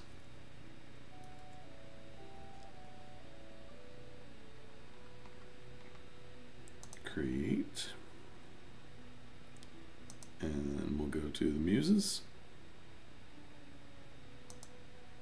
And I don't want to give them a tag yet, but okay. So here's what I've got so far. Feel free to add your own suggestions if you think of any. I was thinking the Muses could all be female deities. These are based on real life singer-songwriter types. And we'll just list them here. And then we'll go back and make separate entries for them later if we need to. Remember, we're just trying to get as many notes down in this initial phase as possible, and then we go back in and clean them up later and make them look pretty if we need to. We're going to start with Diana, the Supreme One. Bonus points to anybody in the chat who knows who I'm talking about with any of these. Lady Day, the Strange. Klein, the Lonely. Aretha, the Respected. Simone, the Emancipator. Vaughn, the Divine. Dusty, Muse of Wishing and Hoping. Garland, Witch Slayer. Lynn, Daughter of the Mine. Joplin, Heartpiece. Nyx, the Chained. Cher, the Believer. That one's easy. And then I think we should also have their High Priestess,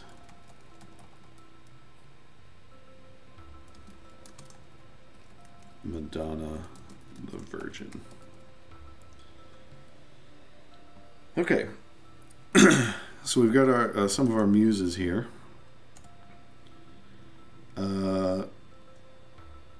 When you're doing religious deities and things, you can keep it a little loose and mysterious. You don't have to get into a whole lot of detail. For example, I haven't done any particular details of why they get their surnames, other than I pulled them out of various songs and nicknames and things like that, and groups that they were in.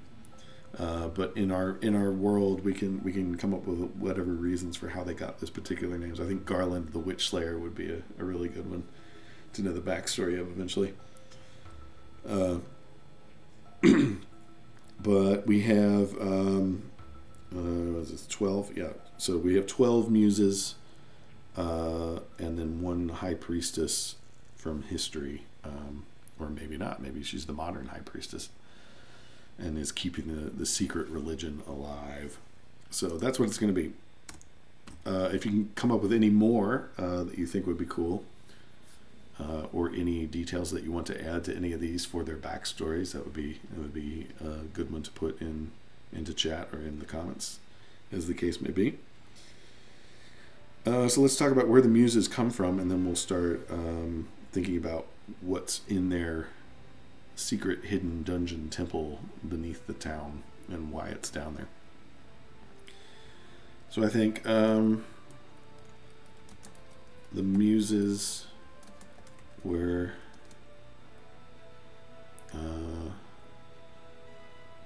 a pantheon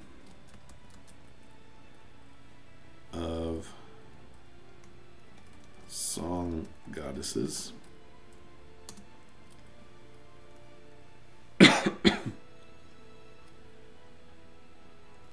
who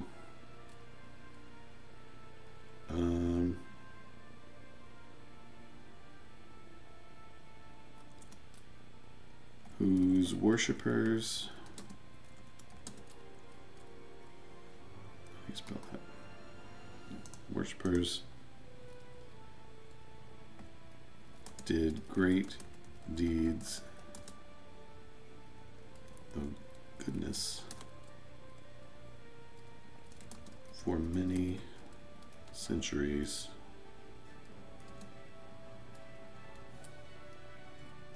before the rise of the Church of Rhea.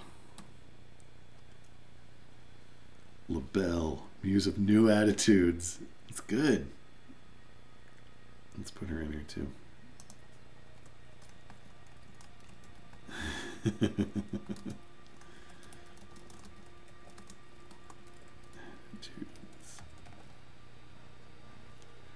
There's tons. I mean, yeah.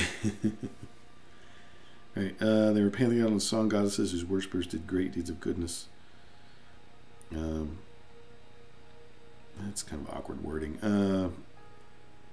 Did great deeds and promoted peace for many centuries before the rise of the Church of Rhea.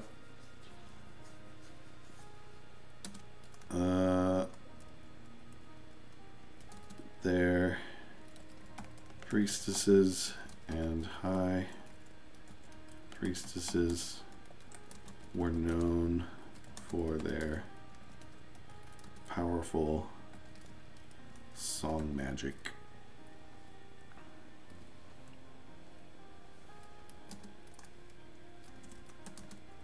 Which the church envied and abhorred.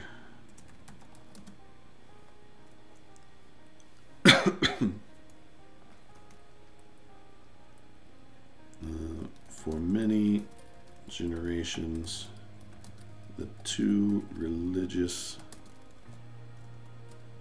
powers warred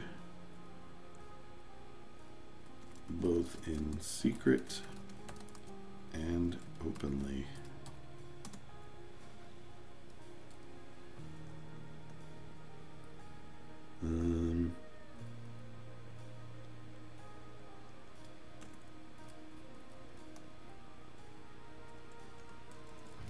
Corrupted by their jealousy and lust for power, the Church of Rhea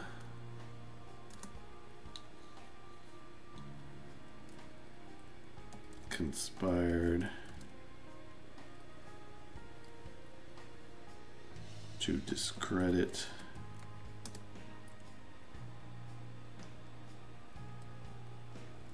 the Muses and their followers, and began to write them completely out of the tomes of history. Okay, so we don't know much about the Muses themselves yet, but we do know a little bit of their history and why they have sort of begun to vanish, or for the most part. So they're going to be a secret religion that is perhaps still worshipped by a handful of hangers-on to the old ways. So the players are going to discover one of their temples beneath the city of Paradise, and I think that they will begin to see some imagery from the church, and we'll find maybe some leftover items and things that were down here at some point, and then hopefully eventually they'll discover the story of why the temple was abandoned and sealed up. And I think we can use it for more than just Adventure 1 also. I think we can leave, I'm thinking of a sealed door. So let's create this page so we have it ready. Here's the Muses. Let's go back to our adventure log and put in at the bottom. After they find the collapsed stonework and they go through,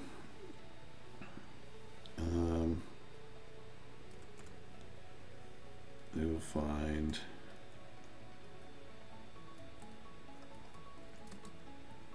the hidden temple of the Muse. Is hidden temple of the Muses. Okay. And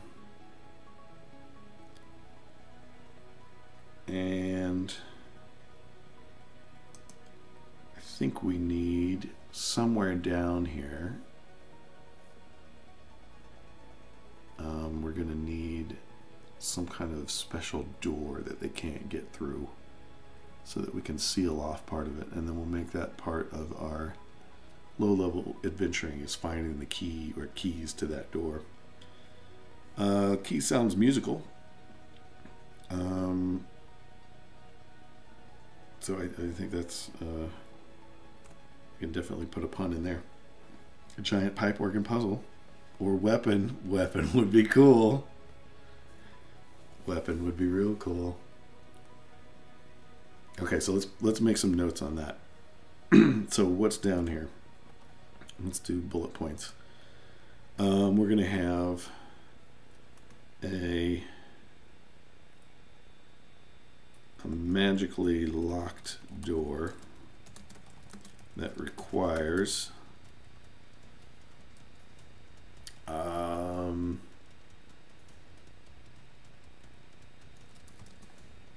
the octave key to open.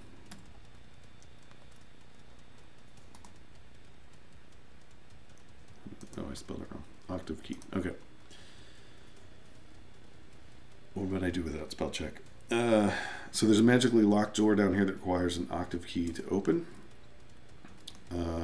We're going to have the octave key was split into 8 parts, and that's going to be our first sort of mini arc, is finding the 8 parts of the octave key to open the door into the inner sanctum.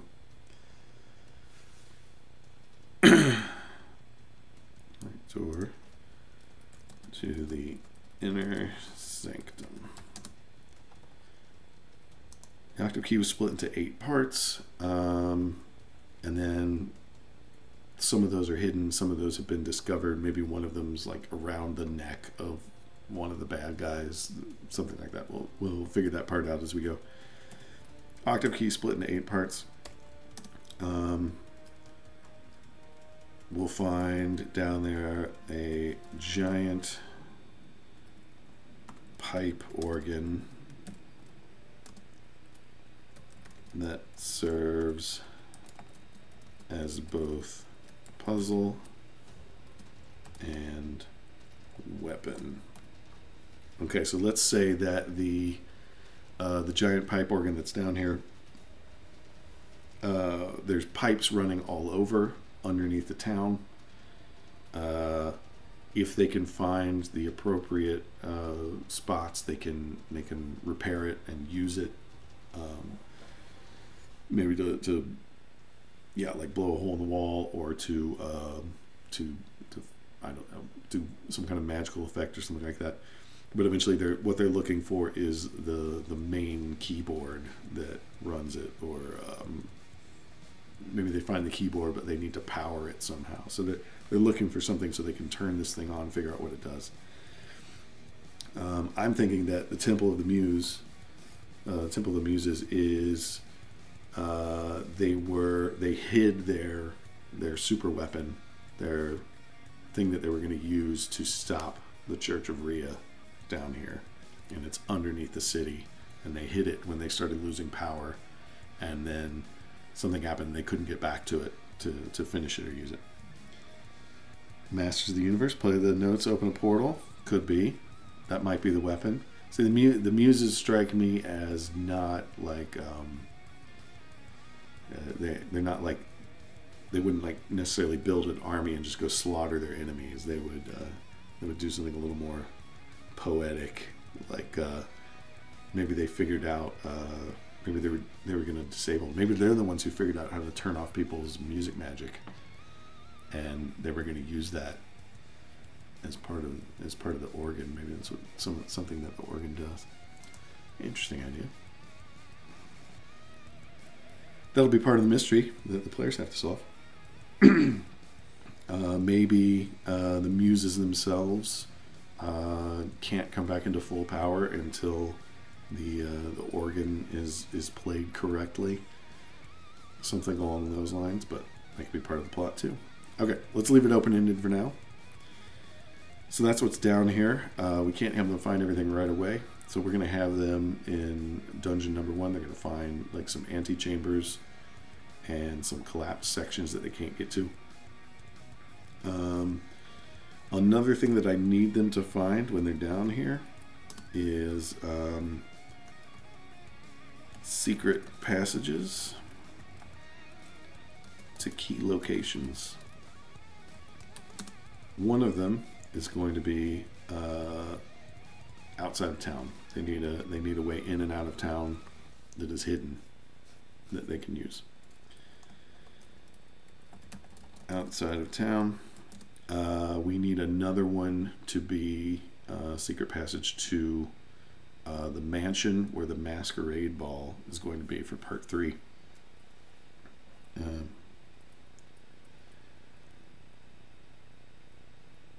Oh yeah, the inspiration. You're right. Lack of creativity in this music goes nice with the idea that the muses originated the no magic concept. Perhaps so. Maybe they're not necessarily. Yeah, I like that. I like that.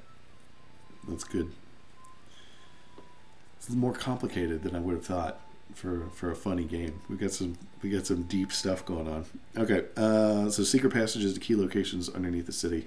We need one direction that leads out of town, so they can have an escape route if they need to.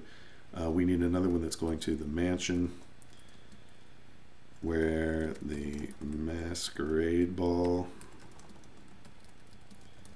is being held. We don't know where that is yet. We've got 2 mansions on the map already.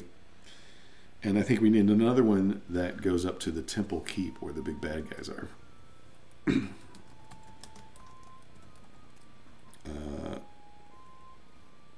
So the Temple Keep is where the Church of Rhea's seat of power is in this particular section. So that's where they're keeping the conductor's baton of branding.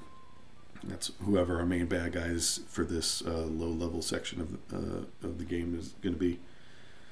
So we need some secret passages. We don't want them to have necessarily access to all of these all at once, so we'll probably use some kind of collapsed things or bricked off things that they'll have to then spend time and maybe resources to open. So you can set that up so that they don't have those at the beginning of the game, and then they could open them up later. But we do want them to be able to access the passage at least to the mansion where the masquerade ball is for part 3. So we'll have to figure out how to do that. So what do we want our dungeon to look like? Let's go back to our map and see what section that we're going to let them play with first. Let's back it up. Alright, so here's our Heartbreak Inn. We know that our broken bit of cellar wall is somewhere up here, so it leads to this section. So we know we've got a... we want to keep it kind of contained within the wall. We could eventually have the dungeon reach out and be cover most of the town if we wanted to. But we definitely want to have it have this first section at least be this sort of curved part here. So that's the general shape, sort of a half moon that we want them to have access to. So I'm thinking we do a little sketch. So let me open up, let me get my paint.net back open. Alright, this is the back in paint.net. So to give me something to work with here for a basic idea of the beginning of the dungeon, I'm going to make a new layer. And then I'm going to draw on top of this map so that we can see where we are with stuff. So let's get a nice big line.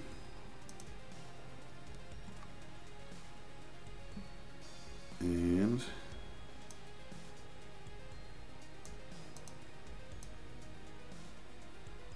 just give ourselves kind of an outline to work with.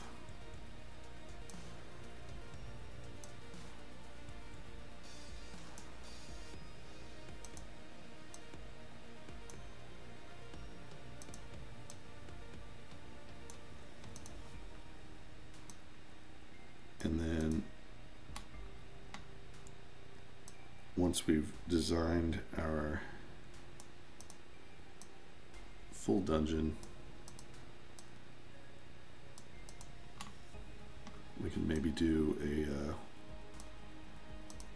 another version of the map that has sort of a faded out part of the town on it, so that you can see where concurrent locations are, parallel locations.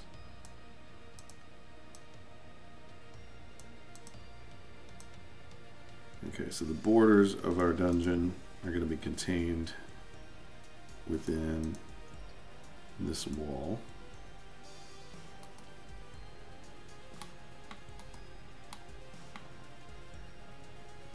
And we know our entrance. And let me get some shapes.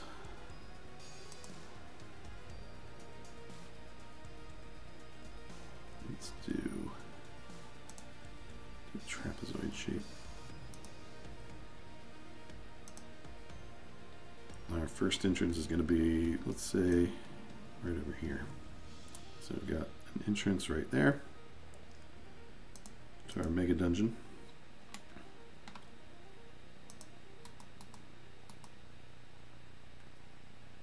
And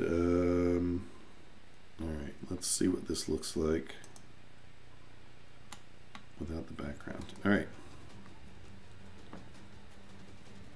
So we know we have up in this section a sort of a castle on the hill. We know we have a well in the middle. So there's a couple of things when you're thinking about the architecture of an underground structure you're going to want to keep in mind. If this structure was built under the town secretly, they would have had to reinforce things where the heavy stuff was. They would have maybe used the foundations of the walls as sort of a pre-made wall to begin with, so they didn't have to do as much building. They will have gone deep enough so they wouldn't be detected, but not so deep that it would be ridiculous to clear out that much material and be unsafe. So that's basically what we're thinking of now. So our first entrance is going to be something that descends to get them to some section that we need them to go to. This down here is where the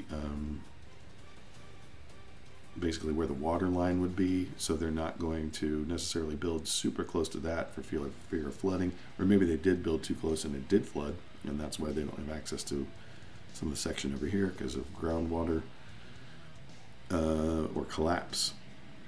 So I'm thinking generally we're just going to give them a little bit to work with at the beginning. For a level 1 dungeon, you don't want to have too many rooms or have it be too complex. So I'm thinking we're just going to sketch it out. We're not going to do anything crazy. Let's go down like 4 points. I think that we'll have some passages running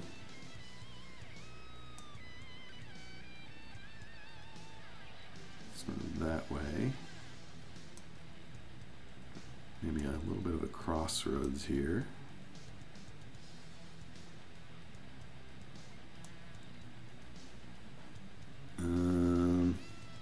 I think that we should have our door chamber be something like here where our special door is. Let's actually put the background back here. And then let me fade it out so that it's a little bit easier to read some of this stuff. So you go to layer properties, turn down the opacity. There we go.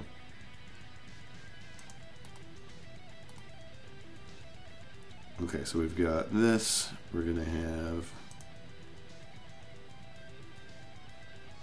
our a little bit bigger.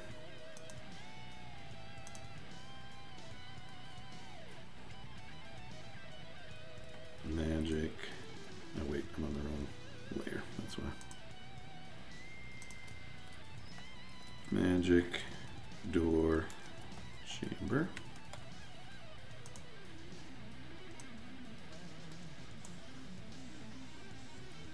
So we got a magic door chamber that they won't be able to open game one, but we'll give them clues about how to get started doing that. What else do they need to find down here? We need a way for them to get out.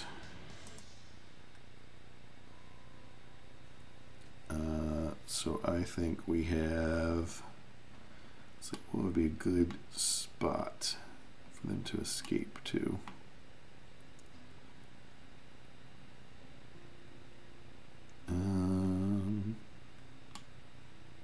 Maybe something that just shows up in a field would be handy.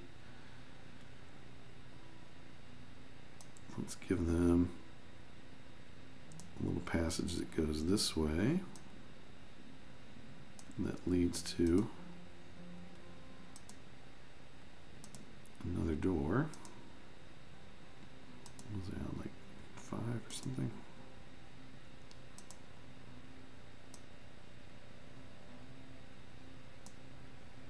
That's good.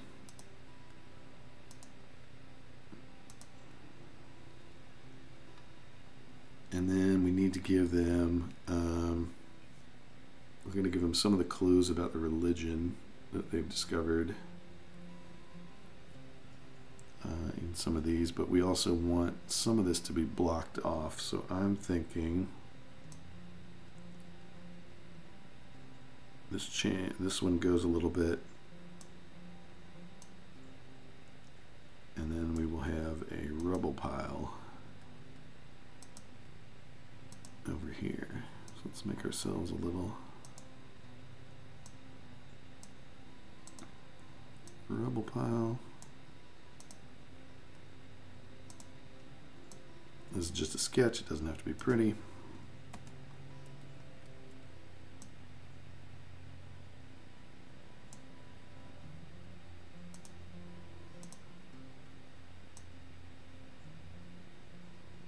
Okay, so we got a rubble pile, so they can't get to the temple keep right away. Maybe they can get to it later. Merge that layer down. We know we've got the well down here. Maybe the well could be another way to access something or be part of the pipe organ. Some pipe organs are water organs. That could be an interesting way to do that later on, is we have to figure out a way to flood the necessary areas with water from the sea. Maybe that could be a section of the dungeon that they open up later on at a different stage. Our exit, and then currently we had there was a mansion here and I think another mansion here, so eventually they'll need to get access to those also, probably from around the sides is what I'm thinking, if those are where we're having our masquerade ball.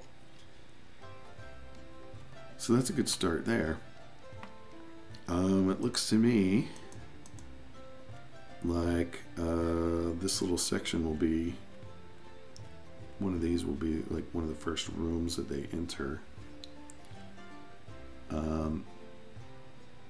So generally in dungeons, I like to have, for low-level dungeons, you want to give them a taste of what dungeoneering is going to be like.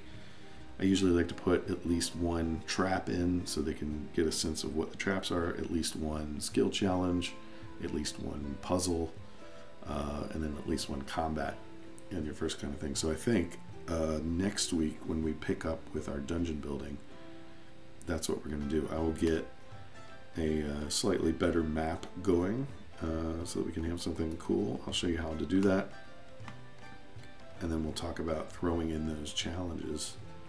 This is a pretty good start so far. Okay, let me go back and we'll put this guy away.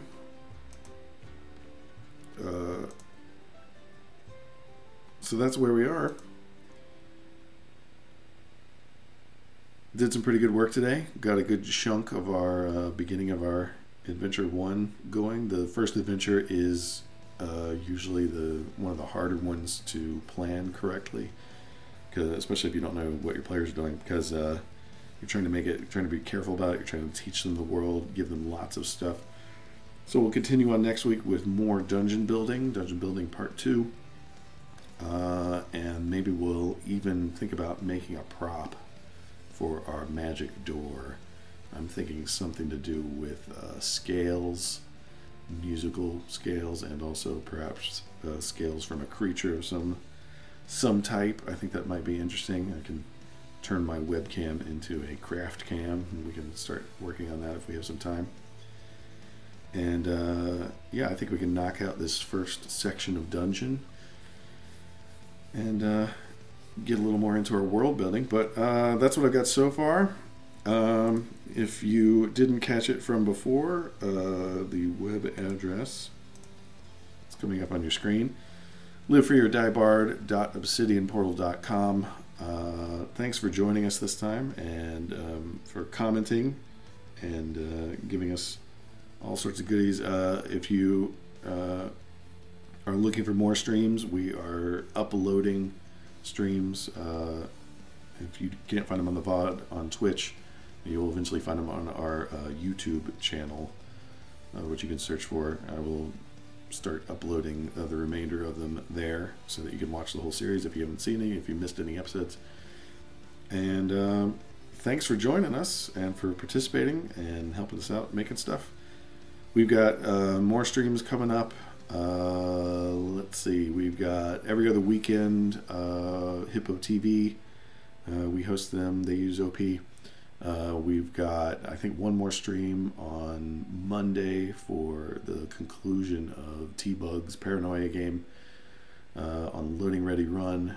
That's at 8 p.m. Eastern Time, GMT -4. We've got Kalak's stream, Kalak Hacks. He's finishing up his DST and then moving on to perhaps some custom page design stuff for OP, making a campaign. You can catch him on Tuesdays at 10 p.m. Eastern Standard Time. And then my stream again next week, Thursdays at 11 a.m. Eastern.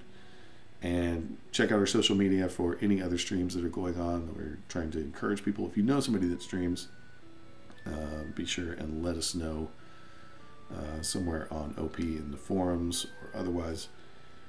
Thanks for being here. I appreciate it. We'll see you guys next time, and happy gaming.